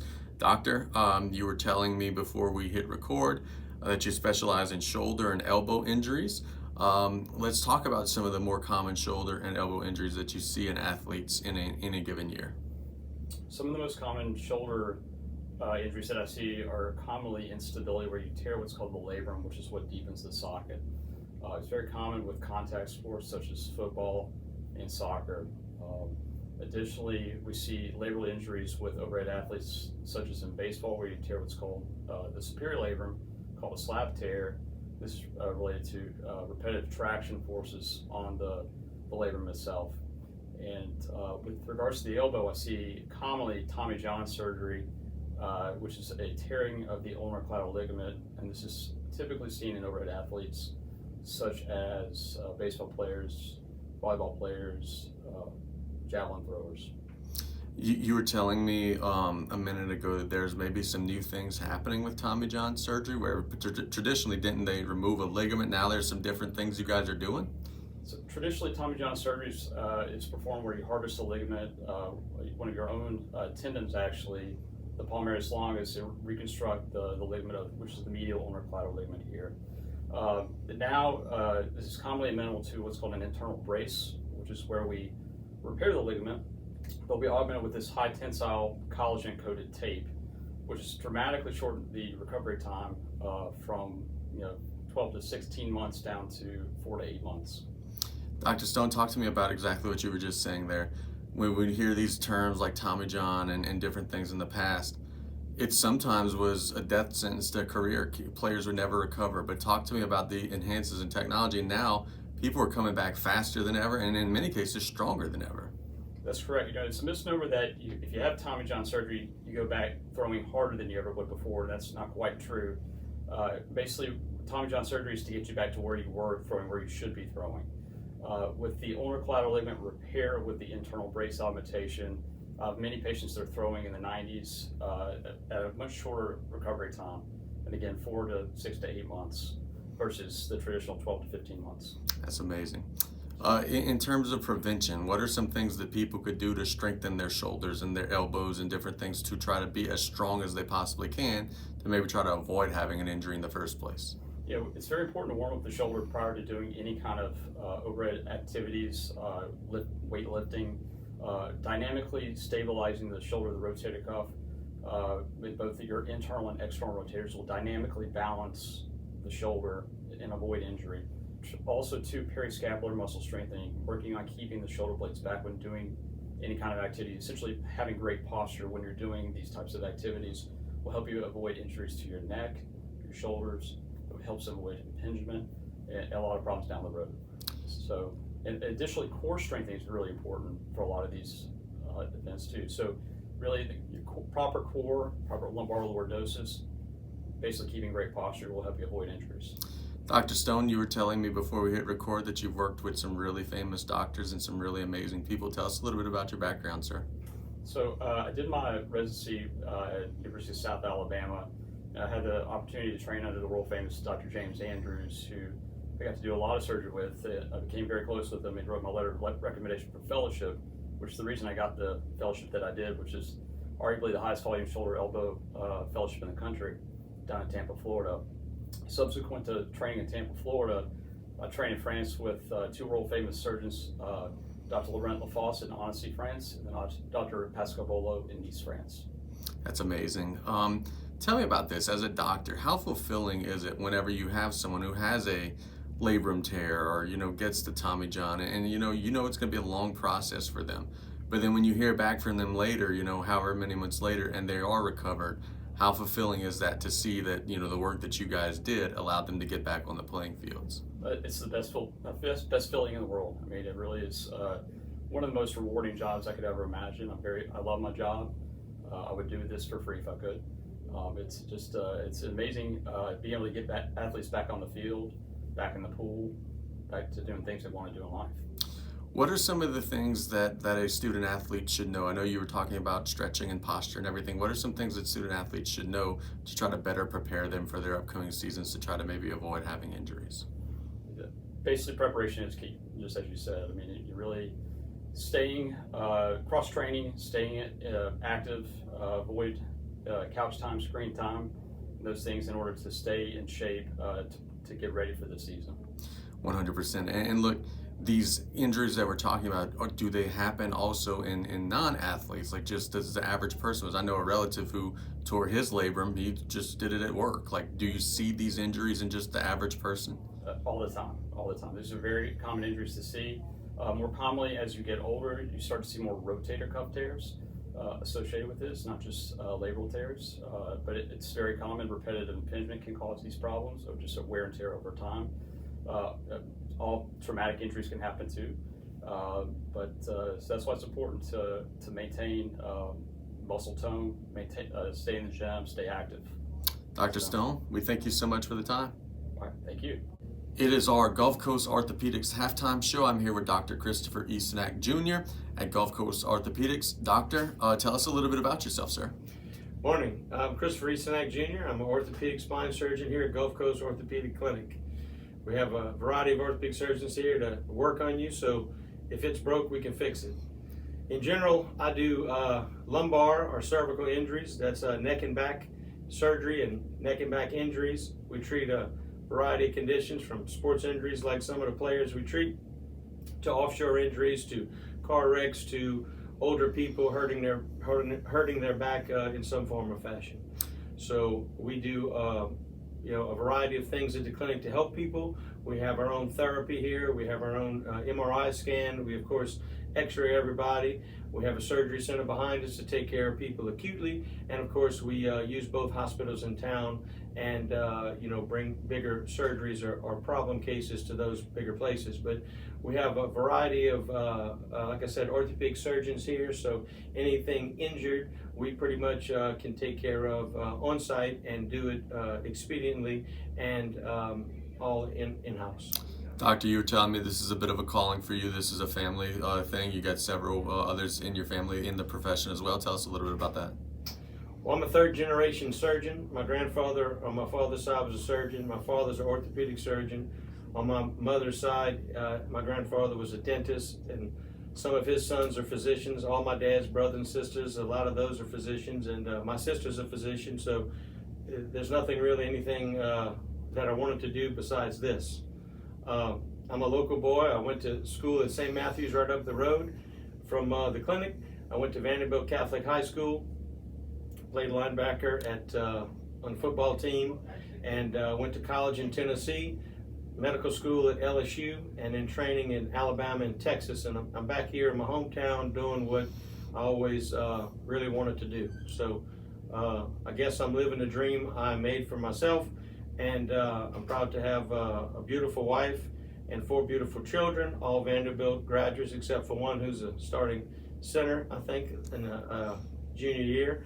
But I'm excited that I'm able to be here and help the athletes and help all the teammates and other teams in the area to keep fighting and playing and doing what they want to do and get them back out in the field and get them fixed and back competing. Doctor, very well said. You were telling us just a second ago, you specialize in spinal injuries. In terms of sports, what are some of the more common spinal injuries that you see on a day-to-day basis? Well, first of all, we experienced this in Vanderbilt recently. We've had some training injuries. Young boys, everybody wants to be tough and pick up a lot of weight. No one wants to say they can't do it, which is great and a good drive, but we've had some strained backs from a variety, from practice to too much weight and bad form because they're young boys trying to lift. So we see a lot of what we call lumbar strains. We see on the field, unfortunately, some herniated disc or ruptured disc. We see young guys and a lot of linemen, big, strong guys who are squatting down and pushing, and that puts a lot of pressure on the disc. And I've seen some ruptured disc and had to do some injections and therapy and even some surgery on some young players. And one of the common injuries we see, and I had this injury and it really hurt me at Vanderbilt, was a stinger injury. So you hit someone and your spine compresses, your neck compresses, takes a jolt, and my right arm would go numb, and all the nerves in your neck are temporarily crushed, and it lights up like fire, like ants are on your arm. We call it a stinger injury. So we've seen some stinger injuries in the neck and the back, and I think the first game last year, a young boy hit someone and his whole leg went numb and paralyzed. We had to carry him off the field and bring him to Children's Hospital, and he had temporary paralysis from a stinger of his back and leg. So we see it, and unfortunately football is a dangerous sport. It's a violent sport, but we do our best to hit with right form and proper gear, but inevitable, there's lots of injuries we see, and those are just some of the common things we see from a spine surgeon. Of course, the sports guys doing lots of knees and shoulders and fingers and hand guys, we see that a lot, but certainly for the back, they're not everyday injuries, but they're definitely worrisome, and they do end a lot of years, times off for the players, because if they're injured, they're out for the season or for at least half the year, so it's tough. Dr. Snack, let me ask you this. In terms of prevention, is there anything that the student athlete should be cognizant of to maybe make it less likely that they would get injured? I think the most important thing is good and proper form. I tell the young guys that good and proper form, and don't do anything that really strains or hurts your back. I mean, it's hard when there's 5 of your peers looking around and you want to lower the weight and they're all giving you, razzing you, but at the end of the day, you don't want to hurt yourself. And I see so many young guys, especially these little tiny 9th graders and 10th grade boys who are just not physically mature yet, trying to do way too much weight, and they hurt themselves. So my message to the young players is do the weight that's comfortable, listen to the coach and get your form down. Don't try to be a hero with too much weight and hurt yourself, then you're out or you can't play at all. Very good, Dr. Snack. We thank you so much. It's our Gulf Coast Thank you. Orthopedics halftime show. Thank you. Appreciate it.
Welcome back to Thibodeau. CCA up 30-16. High scoring game so far.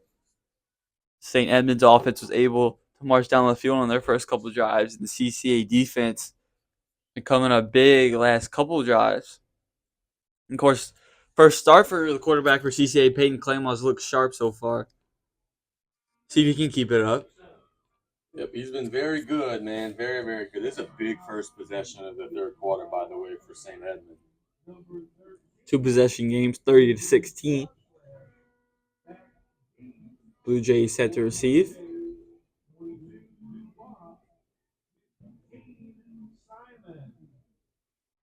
Dubas and Simon back to receive the kick. 13, Benton Trosker, the kicker. Kicker's underway here in the second half. Ball's going to take a bounce, and it's going to go out of bounds. Penalty flag's going to come in. Blue Jays going to set up some good field position. That's dangerous, man. It's the second time they do that. And look, they do get the bounce both times. But, boy, that's a close call. Last time they did it was very, very close. It was lucky came up that the Blue Jays came up with it.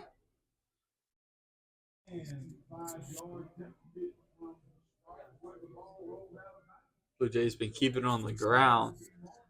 A lot of wildcat formation for them. Scoreboard update, Letcher 28, Franklin 19. The Bulldogs are out in front.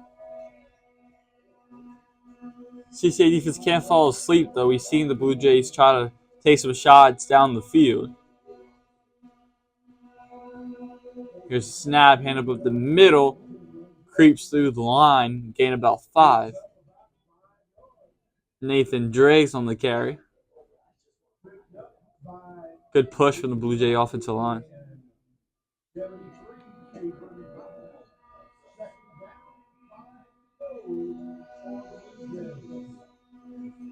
Second and 5 upcoming.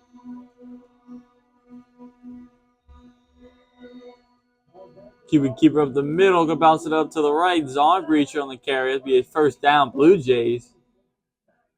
CCA down on the field, player down on the field. Be able to get up on his own power. Good start to the half for the Jays. Zon Breacher keeps it down the right side. Some inside line territory.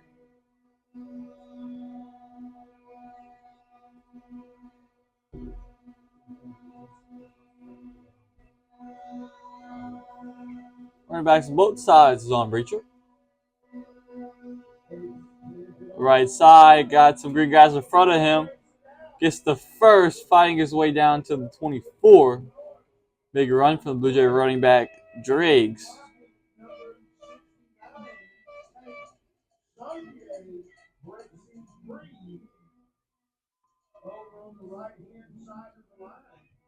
Offensive line, Blue Jays, really great push there from the right side.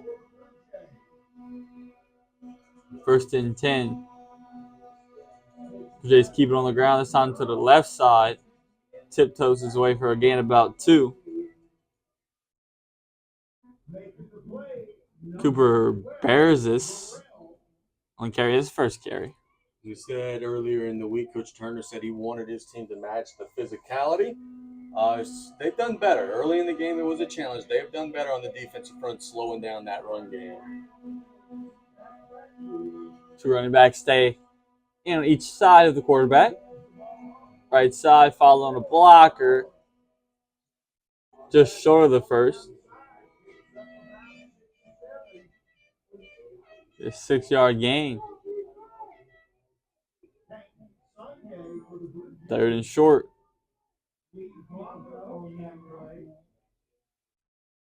I see the Wildcat quarterback going to come out, so it will be the Wildcat. Wyatt Dubas been taking the snap in this formation.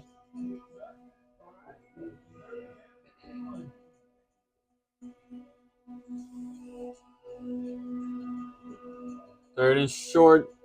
Run up the middle, Wildcat. He'll have the first, fighting his way for some more yards. Inside the 10, be first and goal, Blue Jays.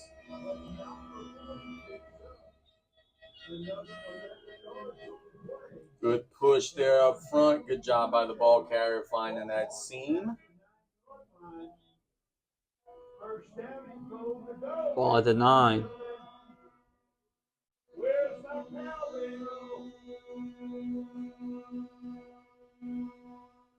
Misdirection around the middle, swallowed up by the Lion defensive line. No yard gain.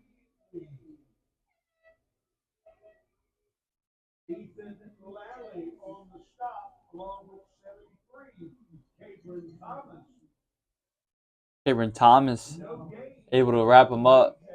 A little help from the linebacker Lally. Those two names that we've been calling out a lot today. St. Ed going back, I think, to that Wildcat personnel here on second down. Heavy set formation here for the Blue Jays. Wildcat. Take out the middle, following a blocker. Get inside the 5 to the 4. Be 3rd and goal. It's hard to stop when the quarterback is a ball carrier. You get an extra blocker. Trying to use that running back in the hole to push forward. 3rd and 4 upcoming. Blue Jays offense trying to punch it in. Down 2 scores. Can only carry up the middle. Tiptoes his way. Reaches for the end zone. He's in. Touchdown, Blue Jays. 22. Wyatt Dubas on the carry. Makes it a 1-possession game here on Manning Field. Big answer there to start the half. Now, of course, they don't kick. So there's a big 2-point conversion try coming up to try to get within 6. Quarterback came in, so it doesn't appear they're going to go to the Wildcat. They will. The quarterback's actually lined up on the line as a tight end.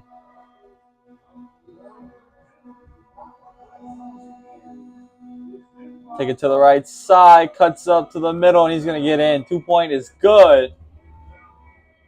St. Edmund marches down the field. It's 30-24. 1-possession game here in Thibodaux. Let's go ahead and thank some of our sponsors for allowing us to be here tonight from beautiful Thibodaux, Louisiana. Golden Motors, where price is priority on the back road and cutoff. The Gin Gators, our scoreboard updates tonight are brought to you by Travis and the Gin Gators. If you need some shirts, DTV Clothing got you taken care of. A lot of the gear that I have, and heck, I got some gear for Cole that I still need to give to him. They come from DTV Clothing. Joe Septic Contractors Incorporated. Give them a call today for all of your fencing and septic needs. And Dufresne Building Materials. They have a location down the bayou and then also up the bayou here in Thibodaux and all around the state of Louisiana and beyond.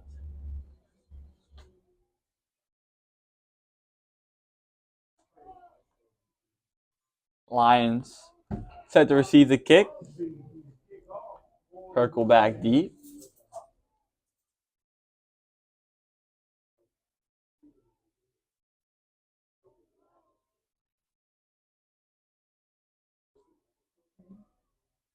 Looks like an onside kick. Lane Reed. Right side of your receiver is going to bring it all the way back to the right side. Flag comes flying. It's probably going to be a holding. Brought down at the 48. Yeah, don't think CCA is going to like that marker. Jaden Carter receives it, brought it all the way down to the right side. Flag is on the field.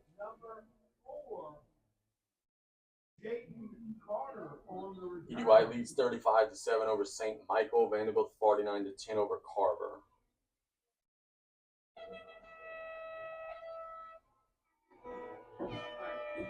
Lions will be led by the first-time starter. Peyton Claymore has looked very good so far. Scored 30 points in the first half. Looking to do the same in the second. Been a lot of Jaden Carter and Braden Perkle. This line offense. And Mari Burks has been also involved on some deep balls.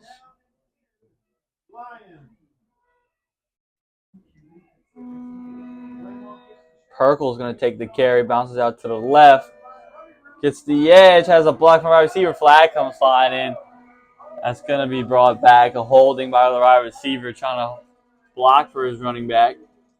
Yeah, I think you're right, buddy. Carter got too much of jersey.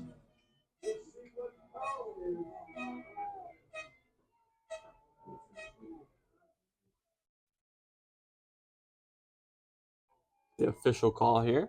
Holding against the Lions. If there is anything that CCA would be happy about is that it was well down the field, so it's going to still be 1st and 10 or maybe 11 or so. Spot foul. That looks like it'll just be a redo, 1st and 10. Big play is erased. Replay first down.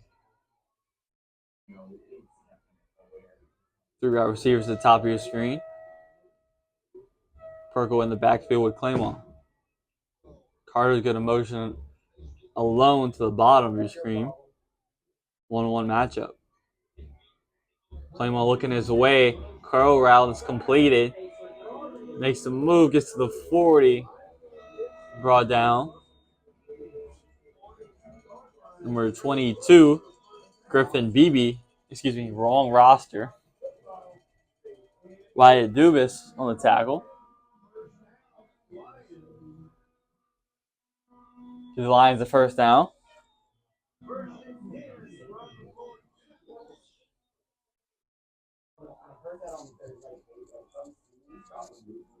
First and 10, ball spot at the 42. Perkle, another carry, brings it out to the left side. Gets maybe about 4. Yeah, he got more than I thought. At the point of the handoff, I thought he was going to maybe lose yards on the play. Did a good job getting up the field. Perkle having a big day today. I actually found a stat on him. 627 yards and 10 touchdowns this season. Wow. Big season for the running back, sophomore running back, Brendan Perkle.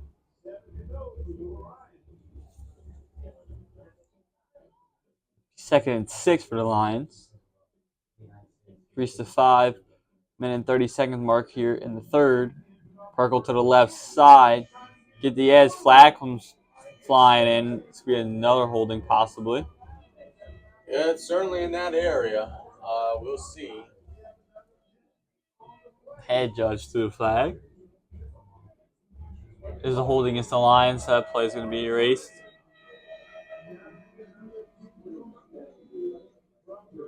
CCA is starting to get frustrated a little bit on offense about the penalties. They got to settle their emotions here. Just keep working. Realize, yeah, you are behind the chains. Just keep working. Lions are up 6. A long second down, be a second about 20.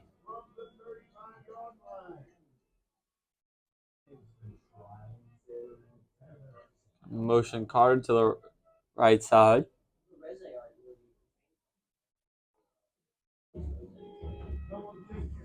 Thrown out to the right side. Wide receiver screen completed to Carter. There's one tackle. Gets some blocks for wide receiver. Slowing down at the 40. Again, number 22 on the tackle. Wyatt Dubas. A lot of tackles for him tonight, having himself a night. Now it's a big play from our guy Claymont here. Let's see what they allow him to do on this 3rd and long. Definitely a passing down.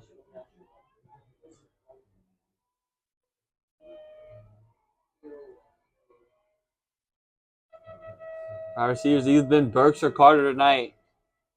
Burks is bottom of your screen 1-on-1. Carter all the way at the top of your screen.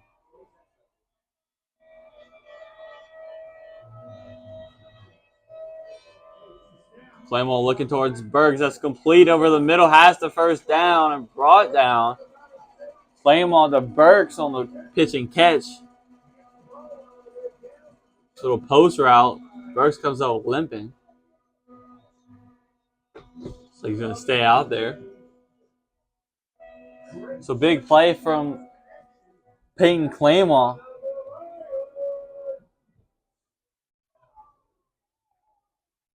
Lions move into Blue Jay territory, up 6. Ooh, got a big scoreboard update for you after this play. Hard count, nobody moves.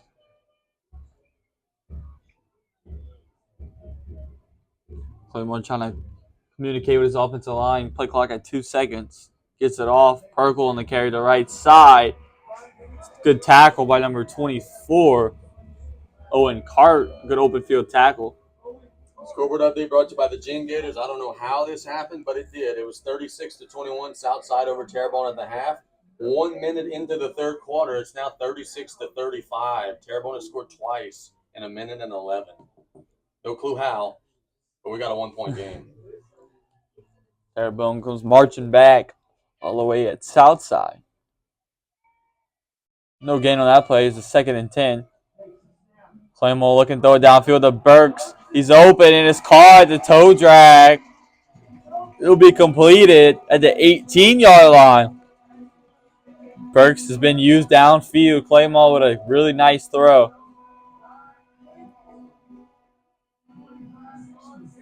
25-yard catch. Inside the red zone for the Lions.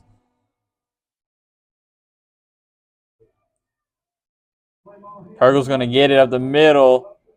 Swallowed up. The ball's out, but the play's going to be called dead. That was close. I think the Blue Jays might have had possession there before the play was called dead. Yeah, that was really close. Been a couple times now that the ball has been poked out and the official said the play was blown dead. 2nd and 10 for the Lions. Getting no gain up the middle. Coach Shiver and his guys have done a better job stopping the run in this third quarter. They have not yet stopped the pass. Let's see if they can make a play here on a pass situation. I think nose guard Joseph Guillory is able to cause some havoc on that last play. Claymore looking to throw it. Throws it right side. Incomplete at the ground. It's intended for Burks again. Be a 3rd and 10. This is where you have such a luxury being able to kick the football. If CCA can make a field goal here, they go up 2 scores. 3rd and 10. Looks for some screens. Try to get Carter maybe involved here on wide receiver screen. The timeout Blue Jays. So they're going to take their first time of the half. Lions threatening, but it's 3rd and 10. Stay right here on Bayou Sports. Let's go ahead and thank some of our sponsors, the Gin Gators. We thank them so much for their support. Rev, the official internet service provider for Bayou Sports. Lady of the Sea General Hospital. Hope that no one has to visit Lady of the Sea this weekend, but if you do, their after-hours clinic is open and available. If you need an attorney, you better call Bado, the law office of Tommy J. Bado. Tommy's a big Florida fan. He's nervous right now about Lane Kiffin, but he will be available for you if you need him this weekend. Our friends at Terrebonne General Health System want to remind you that they are available, and their Community Sports Institute does an outstanding job supporting local athletics. Also want to shout out Homa Health and Wellness. Go visit Wendy and her team. They do an outstanding job for athletes in our area. 3rd and 10. First down marker at the 8. Ball spotted at the 18. 3 wide receivers to the top of your screen. Perkle right behind Claymore. Perkle's going to get it. Brought down by number 52. I think they were thinking exactly what we were thinking, which is that, hey, let's not do anything crazy here. We got 3 points that we can maybe get. But boy, this is a lot to put on the shoulders of the 8th grader here. Clay Aguilar is able to bring down Perkle. Sets up a long field goal. See to make one further. He's going to have the leg for sure. 33-yard attempt.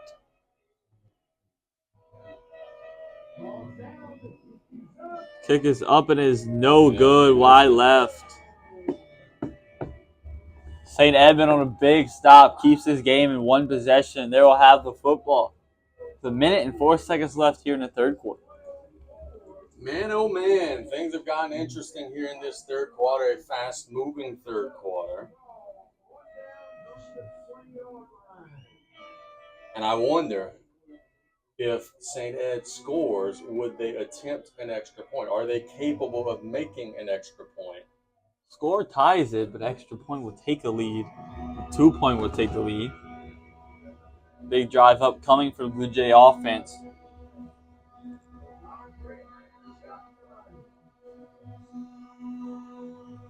And off the right side, that's Driggs. Big yard. One guy to beat. The 50. One blocker knocked out of bounds. Big run. CCA got away with one there. There was a shove on the wide of the out of bounds. Nathan Driggs, big run. Seen a couple big runs from the Blue Jay offense. Another one right there brings them not waiting, but inside of line territory. And the Blue Jay fans to our right saw what we saw. They thought it was a late hit, but they won the ball quick. Tempo, another handoff to the left side, but this time brought down in the backfield by number 12, Jaden Burrell. Tackle for loss, lost about 2. So we lost a 3. Big tackle for loss from the defensive end.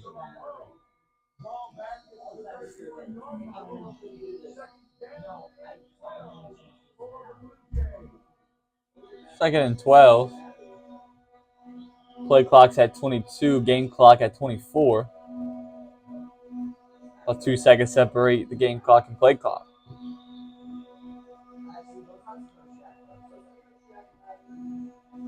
Play clock's at 7. 5. Flags come in. I think the Lions may have came a little bit too quick. Yeah, I think you're right, Cole. I think they timed this blitz a little too well. Clock's going to stop at 2 seconds. They were back there quick. Alex. Can you hear me? Just go tell Coach Jagger it's not working. It's a big call, but if it is on St. Ed, by some chance, it would while they're walking it off. I think you're right. It's going to be offsides. If it doesn't work, then just go to Coach Jagger. Let's wait on the official word. Oh, it's a 15-yard face mask. Face mask. Wow. So we were both wrong. Not be there, though. The referee on the far sideline threw it. You don't usually see face masks from there when the play was in the backfield. That'll be the end of the third quarter. End of the third, CCA up 6, but Blue Jays threatening just outside the red zone. Stay right here on Bayou Sports.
Zoom action back into it. It'll be 1st and 10 for the Blue Jays just outside the red zone as they're down 1 score. Touchdown ties it, extra point or 2-point conversion takes the lead. CCA defensive backs are pressing the wide receivers. CCA showing blitz, flag comes thrown in. Mental mistake from the CCA defense. Give the Blue Jays a free 5. Yeah, that's what we thought it was the last play. They were so aggressive coming across that line of scrimmage. They timed it up right the last time, but not on that snap. 1st and 5 for the Blue Jays. Move inside the red zone. Pretty efficient so far in the red zone. I think they have 1 stop. They did not score in the red zone. Wildcat formation for the Blue Jays. Power football. Bobbled snap. He's able to corral it to the left side. Still up and running. Touchdown. Blue Jays on the run. They're going to tie it up here in Thibodeau. It's 30-30. Look, I don't know why they're ever not in that formation. They have been Working so all good night. in the Wildcat. Wyatt Dubas on the carry. Multiple touchdowns for him. Now maybe the biggest play of the game right here, buddy. Pierce, Blue Jays don't have much of a kicker. So they're going to go for 2. Ball's going to be at the 3. Blue Jays stick it in the Wildcat. Dubas going to take the snap. Driggs to the right of him. He's going to run it up the middle. Hole. This looks like he's going to be short. No good. Linebacker comes down, number 27. Peyton Trosclair. Big tackle. Keeps this game tied at 30. Let's go ahead and thank some of our sponsors. First, a quick scoreboard update. Central Baton Rouge leading East Ascension 32-24. Thanks to my buddy Coach Brian Colley for sending that one in. We told you about Terrebonne and Southside 36-35. Terrebonne has come storming back. Vanderbilt's up big over Carver. E.D. White's up big over St. Michael. Just about covers our local scoreboard. St. James is cruising past Manet. So we've got the local game of the night, buddy. 30-30 in the 4th. CCA looking to respond to Blue Jay touchdown. A little score update. St. Charles Catholic, big win over Northside, 56-7, so they move on to the playoffs. Pretty sure if E.D. White wins, they'll be matched up with. Correct. The comment. Left side, the 45. E.D. White is up big, so look like that'll be a matchup next week. E.D. White's going to travel to St. Charles. That is a dome caliber matchup right there. E.D. White and St. Charles. That's 2 heavy hitters right there,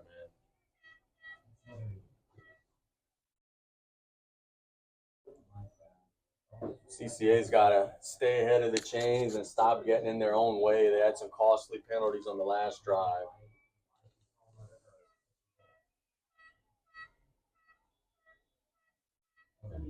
I haven't seen much of Carter in the second half. More towards Burks and Perkle in his offense. Burks going to take a pressure in the backfield, avoids it. Cut back up middle. Avoids the person in the backfield. Gets about 2 yards. Nose tackle 72. Will be Joseph Guillory on the tackle. Senior defensive lineman. Yeah, we mentioned on the last drive, the Blue Jays have found something. They're stopping the run a little better. Let's see if they could figure out the pass. But as Cole mentioned, 4 and 8 out there, those big weapons on the outside have been very explosive.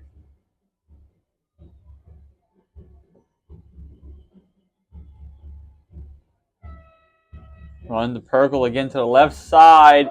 Brought down the backfield. Big tackle by number 52, Clay Aguilar, the linebacker. And Perkle's down. Starting running back for CCA down on the ground. I want to thank everybody who is watching and commenting. We got a bunch of comments with some scores and everything like that. Appreciate you guys being part of the process. Terrebonne has just taken the lead over Southside, 42-36. Goodness, what a comeback. Honville 28, Parkway 17.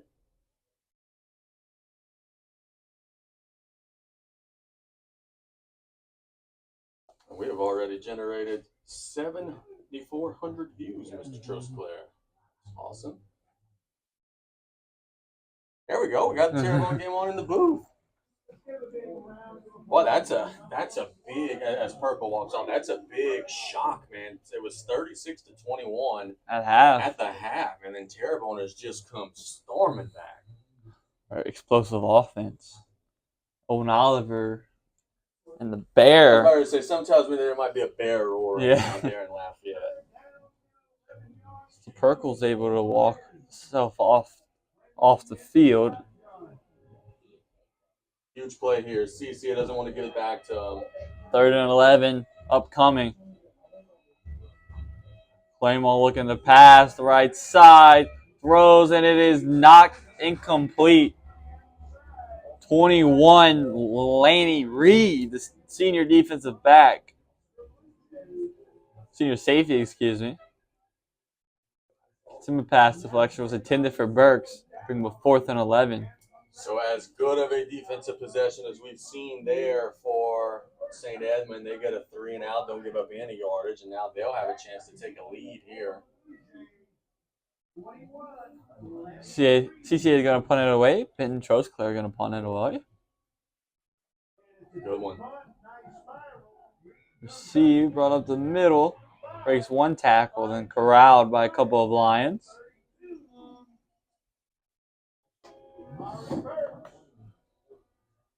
Number 58 for the Lions was first to make contact. Landon Ocampo.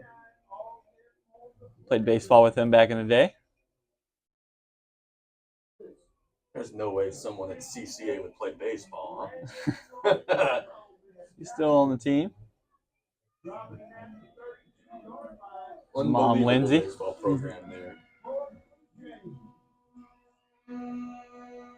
Good Bayou Bengals 12U team right there. 1st and 10 for the Blue Jays. Run up the middle. Not much going on. Again, about 2. I'm the Blue Jays offensive coordinator. I'm standing in that Wildcat. Yeah, 100%, dude. They have not stopped it. I would be running it until they force me to stop it.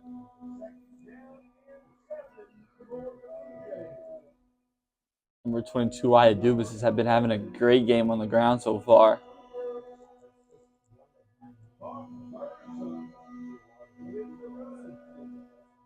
This was 2nd and 6, 4-yard carry.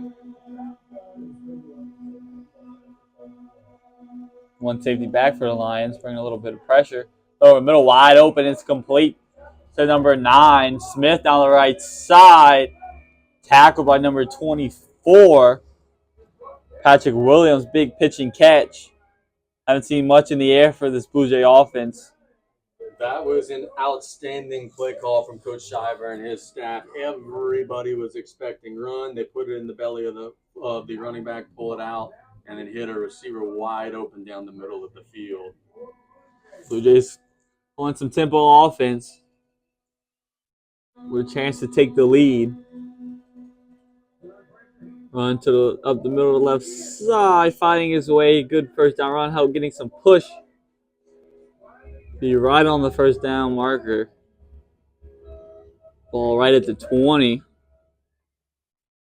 Inside of 9 minutes, 8:55 and counting in regulation. We are in the 4th quarter here.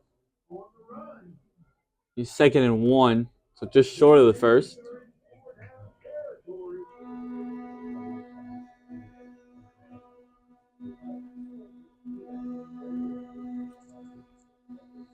Saw Breacher in the shotgun. He's looking to pass. The slant over the middle, that's caught. There is a flag in the backfield. This one might be rough in the passer. Well, it might be a hold too. Never mind. That was the lineman. That was, yeah.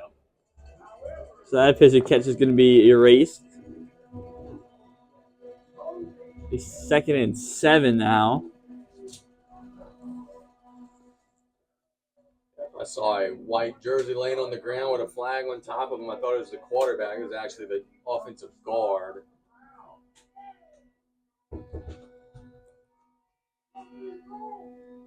Yard penalty. He's 2nd and 11.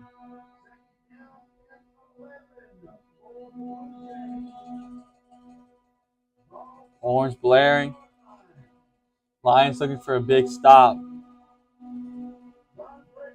Run to the left side. Drakes looking for a hole up the middle. Gets about 5 to 6 yards.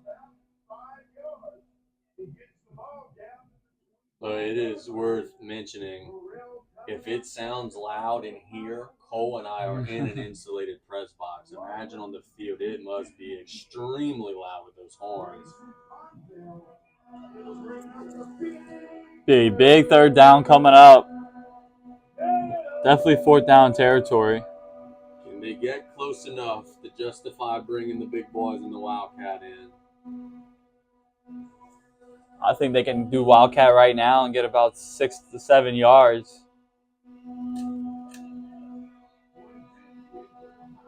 Timeout, CCA. So CCA would take their first timeout. Go ahead and keep it right here. This is a very interesting point in the game. 7:28 to go in regulation. Coach Jesse turned in like what he was seeing. They're going to re-talk it over. Blue Jays weren't in the Wildcat formation, but they could change it up. I like you. I'm shocked that they're not. I mean, they have been getting positive yards on every time they've done it except that 1 2-point play. I have to be averaging at least 7 yards on a Wildcat formation on the ground. Like you said earlier, I wouldn't be surprised a little trickery on the Wildcat. Did a little pass, a little pop pass. It does make you wonder because the quarterback is still in the game in that formation. So it makes you wonder if there's some different wrinkles they could do. Pearson will be in the Wildcat, so Blue Jays going to go in the Wildcat. Dubas is going to take the snap.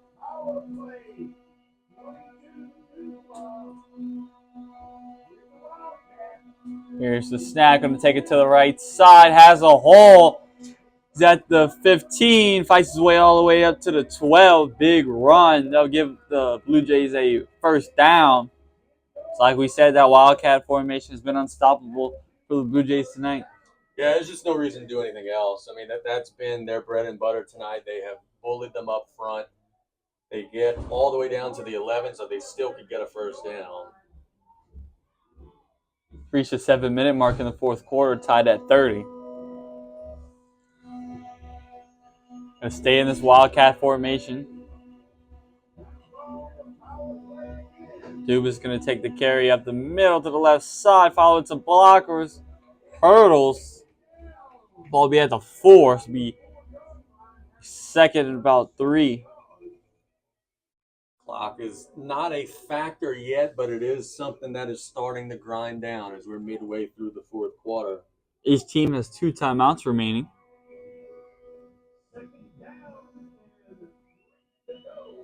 First down markers at the 1, so not goal to go yet so far.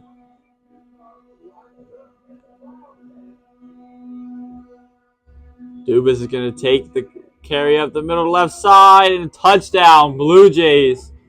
Wildcat formation remains unstoppable. Blue Jays take the lead here in the fourth quarter.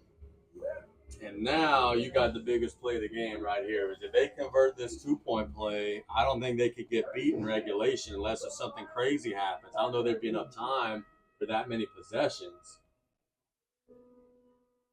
This is a huge, huge, huge snap right here.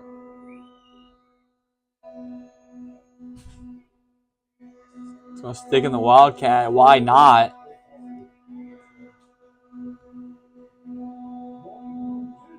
Here's the snap, the right side, looking for a hole. Fights his way, bulldozes his way, and he crosses. Ball did come out, but he crossed anyways. 2-point conversion is good. Blue Jays take the lead. It's 38-30. CCA looking to respond. Let's go ahead and thank some of our sponsors while waiting on CCA's response. State Bank and Trust Company, Cajun Banking, serve just the way you like it. I'm honored and blessed to be the spokesperson for our State Bank. I appreciate them so very much. So, District Attorney of Lafourche Parish, Christine Russell, we thank her so much for her support. You're looking to buy a house, call Rachel DeWitt. She's a realtor at Canal, Maine, and she's a good friend of Bayou Sports. I want to thank our friends at Express Weld. Also want to thank our friends at Dufresne Building Materials. And then a shout out one more time to Homa Health and Lafourche Vitality. Give Wendy a shout today. I know she takes care of a lot of these CCA players. Any flag today, give a call to Dr. Darby Chasson Advanced Eye Institute. They'll get your vision taken care of right away. Score update. Southside just scored. Southside's up 1, 43-42. Where's the defense in Louisiana tonight, Cole? Goodness.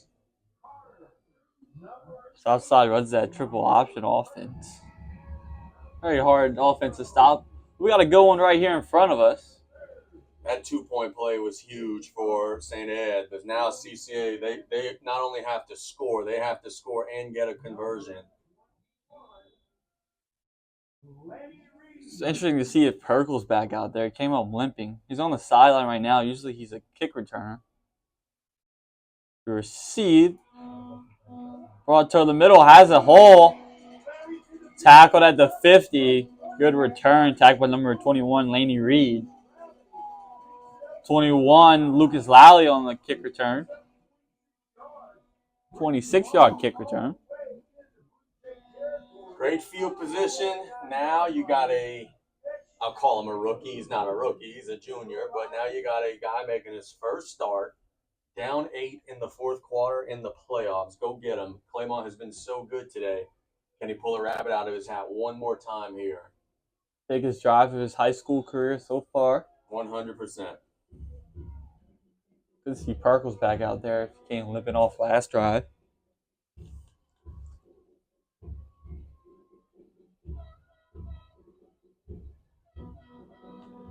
Claymore's going to get a little sweep to Carter to the right side.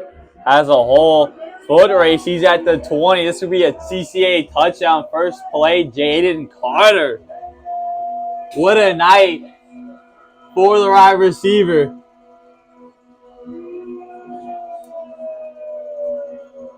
CCA's best weapon comes up big yet again. Oh, he needs to get back on the field. He ran straight to the sideline. I think he's going to be needed here in this next play. Jaden Carter, what a name to know.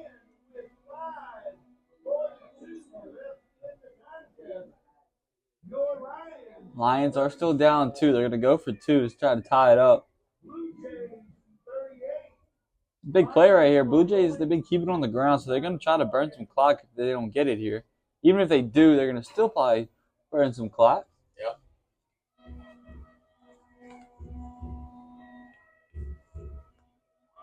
Perkle to the left of Claymore. Be a handoff up the middle to Perkle. Bounce out left. Flying his way. He's going to be short. No good. 2-point conversion fails.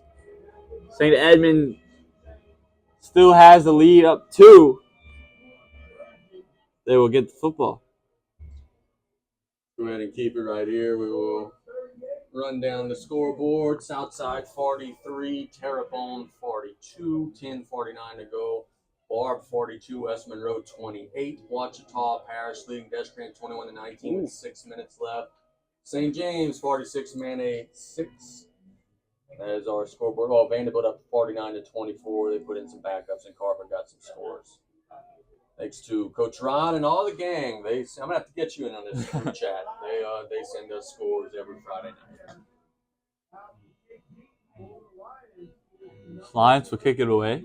They're down 2 with 5 minutes and 41 seconds left here to play in the game. Yeah, now if you are St. Ed, you got that balancing act. If you want to run clock, but you also want to stay aggressive. You could get another 8 points somehow here. You're going to win this football game more likely than not.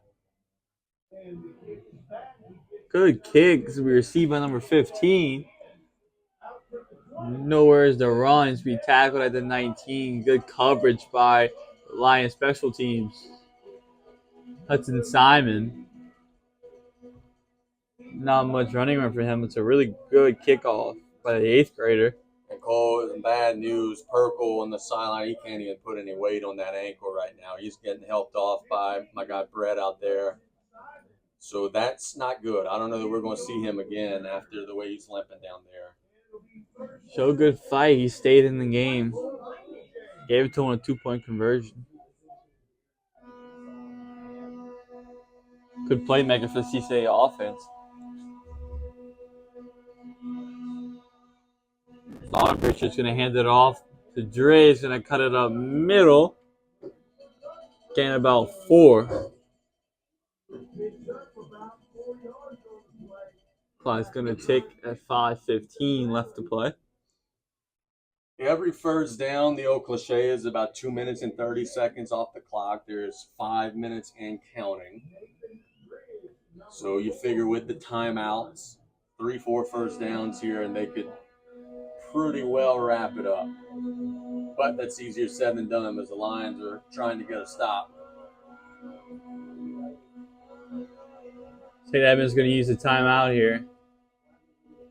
So they're going to have 1 timeout remaining here in this fourth quarter. Be 2nd and 6 when we return.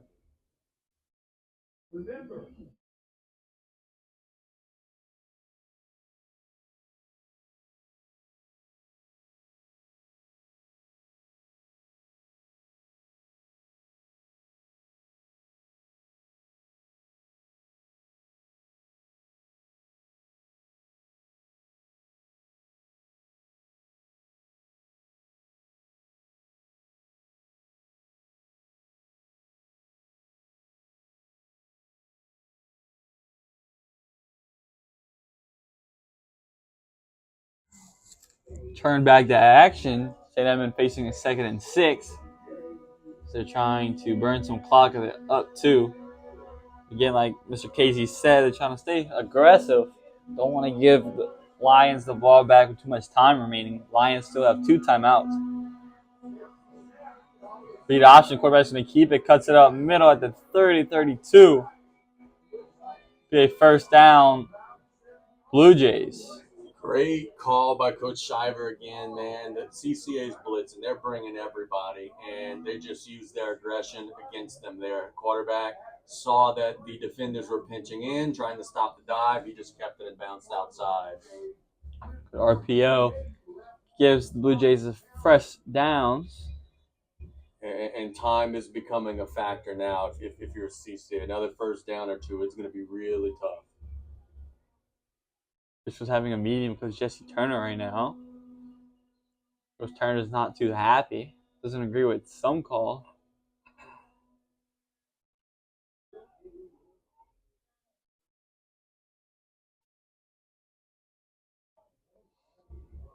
Play 1st and 10 for the Blue Jays. Clock's at 4 minutes and 20 seconds. You're St. Edmund, you don't have to be in a hurry to line up here. The play clock is running, but the game clock is not. I'm sure Coach Shiver won't like that. Now both clocks are running. They reset it. So you don't have to be in a hurry here. You've still got 40 seconds you could burn.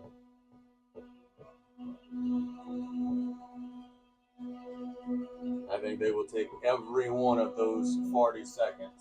Just reached the 4-minute mark. Play clock is at 20 seconds. Have 20 more seconds to burn. The play is going to be called with 3 minutes and about 45 seconds. Tell you what, 40 straight seconds is a long time to blow a vuvuzela.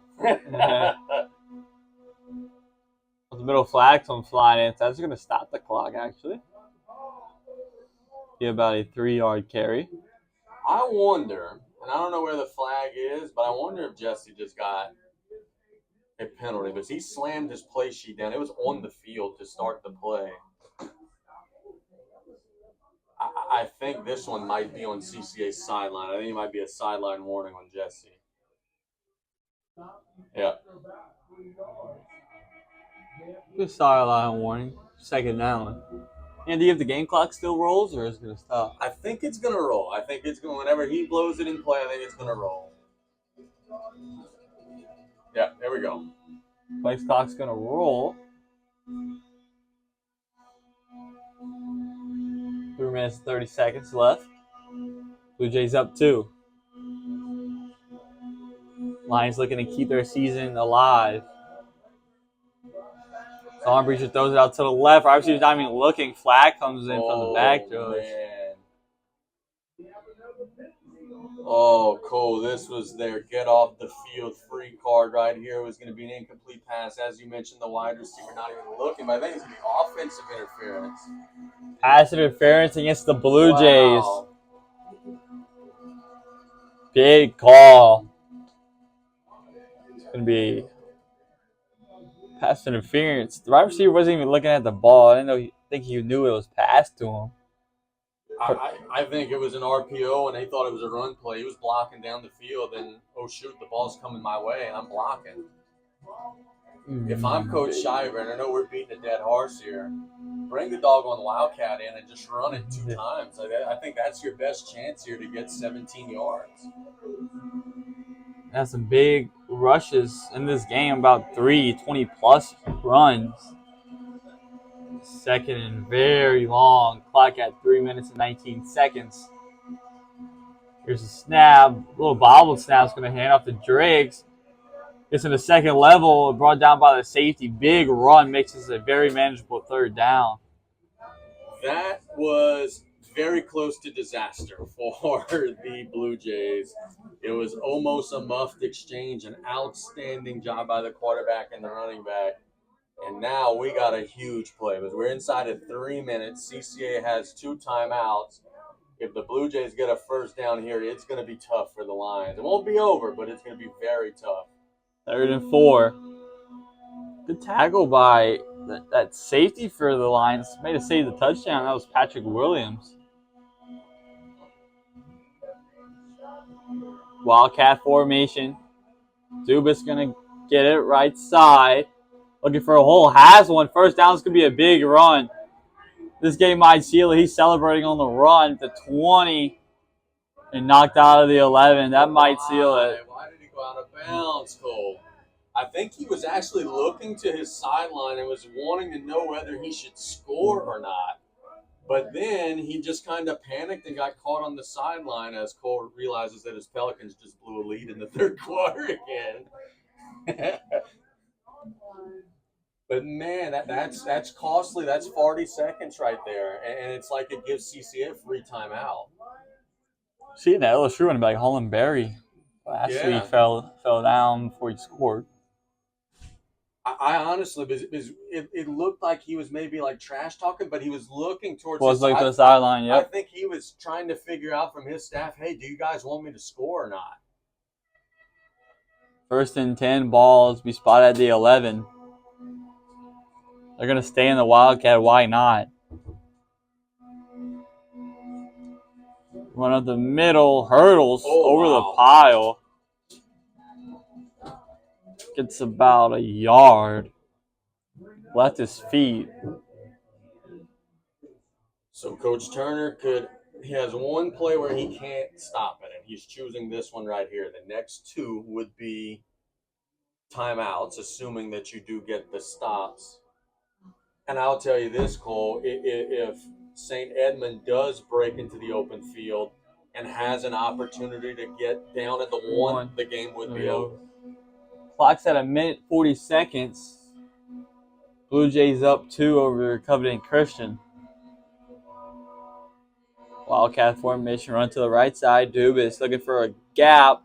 Crawls through. This be a touchdown. Blue Jays, that might have sealed it. It will seal it. Well, they got to get the 2. If they convert the 2-point conversion, it's a wrap. It's an 8-point game. Honestly, like we talked about, it would have been better for them to go down at the 1 there. But they are 3 yards away from winning this football game. Dubas, what a night he's been having in that Wildcat formation. Interesting to see his stat line at the end of this game. A lot of carries for a lot of yards. He's been tremendous. Not completely over. It's actually an 8-point game right now. Yeah, if they convert this, it's a wrap. But they do still have to convert this. 8-point game. St. Edmund looking to seal it. Low snap, picks it up. Tackled in the backfield. CCA still alive. Big stop by that defensive 2-point conversion. So CCA still has a chance down 8 with 1:26 seconds. And they still have 2 timeouts. They do still have the 2 timeouts. That's very big. They have to go, I say the length of the field, but the kickoffs have been short. So they've been getting it around midfield. And look, I know that when you're a high school player, that you're just reacting. You're trying to score. But if, boy, that elbow touch is short, they're taking a knee right now. They're getting out of here. Southside just scored. They lead Terrebonne 50-42. We got 2 local games with the local team trailing by 8 in the final minutes. 92 points combined at Southside. I know what I'm not doing here. Well, I don't think he is out there. I'm not kicking it to 4, and he is out there. I kick it to the right side. Lally still a good option. Along with Peyton Trosclair.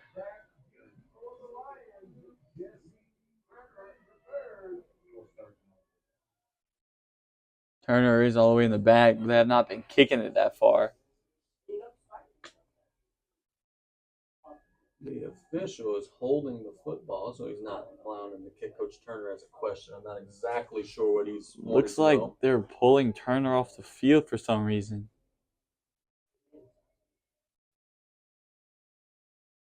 Never mind. See what this is all about. Teams go to their huddles. Yeah, I'm not sure about this one. This one's interesting.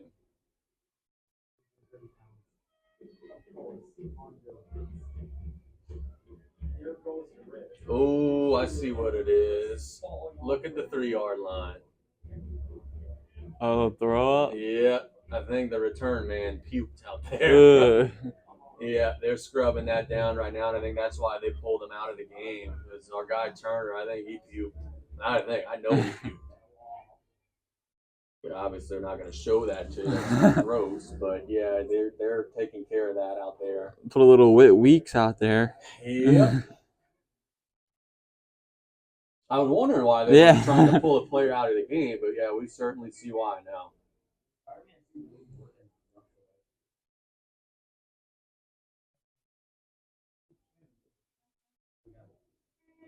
They'll get that cleaned up, and I don't know what the rule is for that. I don't know if Turner's going to have to leave. He threw up twice, too. One by the goal line and one at the 10. Hopefully he's okay. This game has had a little bit of everything, buddy.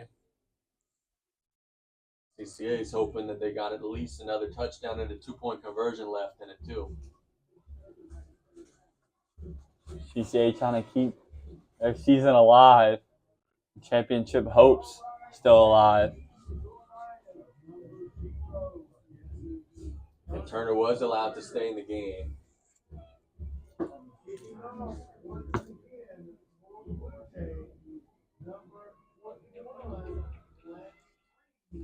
21's going to kick it away. It's Laney Reed.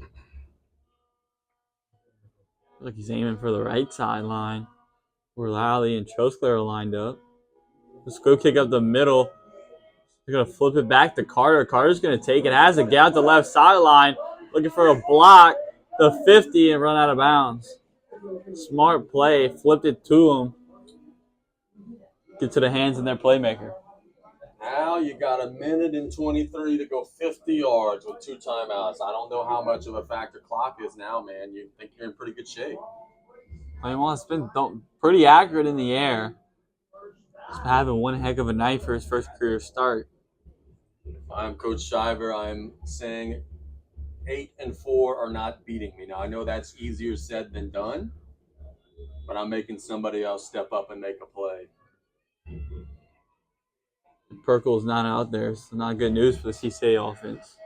That could be a huge factor on a 2-point play, not having your big physical running back. So 13, Benton Troskler, the kicker, the 8th grader, is going to be in that running back. Claymore looking to pass. Has time. There's pressure. He's going to go down. Big sack in the backfield. Number 52, Clay Algelard. Huge play. And Cole, those CCA receivers are way down the field. They're opting not to call a timeout, but they're losing a lot of time. Clock reaches a minute left here in the 4th. Claymore may have held on for it a little bit too long.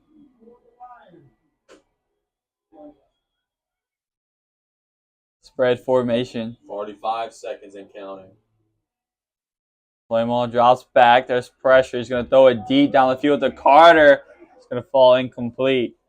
Good coverage by Camden Lower out there on Carter. Clock's going to stop. Yeah, now the clock is a big factor. Where they started the drive, it wasn't too much of a big deal, but this sack really changes things. And then, of course, down and distance is an issue. You got to get 17 yards in 2 plays or the clock doesn't matter. Clock's at 38 seconds. Long 3rd down. Blue Jays got to look out for a screen. Screen play can get him a little closer. Yeah, that's the thing for CCA. That's a great point. You don't need to get it all here. You just got to get some. Got 2 plays to go 17 yards. Play clock's at 0. Oh, man. Flag's going to come flying. That's the first career start right there for Claymore. That's so rough. And look, it's such a tough call for Jesse. Do you call the timeout or do you save the 5 yards? I think it's the right decision to not call the timeout. I agree. A 3rd and 22. First start for the quarterback. He said that other drive was the biggest of his life. This one probably going to top that. Yep, you got to get all the way to the opponent's 41-yard line. It is 3rd and a mile. They're about 22. It looks like Southside is taking control against Terrebonne. They're up with possession with 4 minutes to go.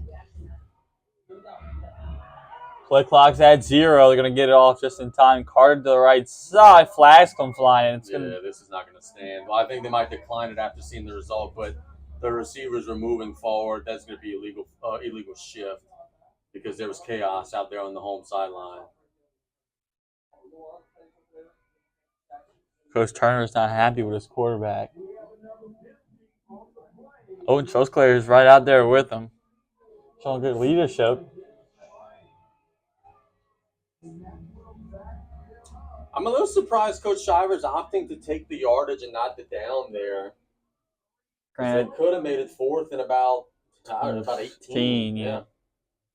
Now CCA is going to have 2 plays to get a first down marker all the way at the Blue Jay 41 while the ball is marked at the Lion 32.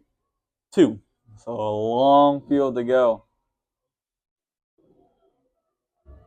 They got double coverage on 4 and 8. Someone else is going to have to make the play.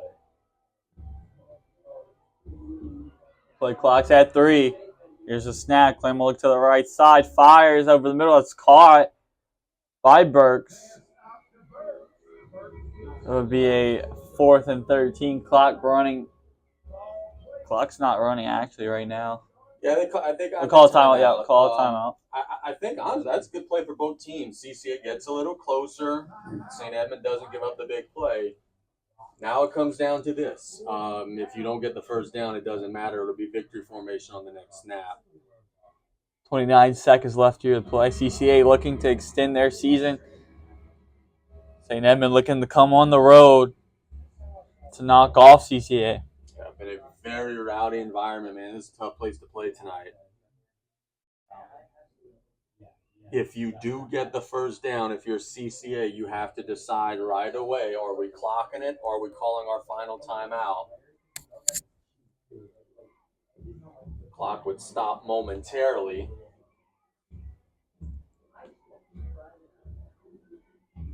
See what Coach Jesse Turner has drawn up here. You see some kind of a wrinkle, a hook and lateral, or something like we saw Buffalo run last night. Yeah, 4th and 27 they were able to complete. Lions looking to do the same on a 4th and about 13. Here's the play. Lamons gets a snap, looking downfield. Has time, runs to his right. He's going to throw it downfield. Has Carter. Has him beat up. It's going to fall incomplete. Throws a double coverage by Camden Lawyer and 15 Hudson Simon. He had him beat a little underthrown. St. Edmund going to go into victory formation and get the win in round 2 of the playoffs. Yeah, man, that was a little too close for comfort. If you're St. Edmund, he was there. He went up and made an attempt, just couldn't quite come down with it. With the season on your line, you got to go to your playmaker. Best player, and they did. Good effort.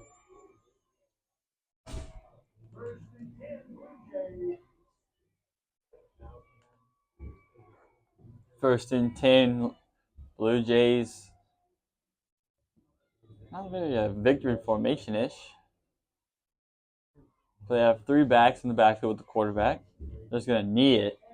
So St. Edmund comes on the road, knocks off Covenant Christian. They're going to move on. Hard-fought game by both teams. Good season for CCA as they host and get a bye.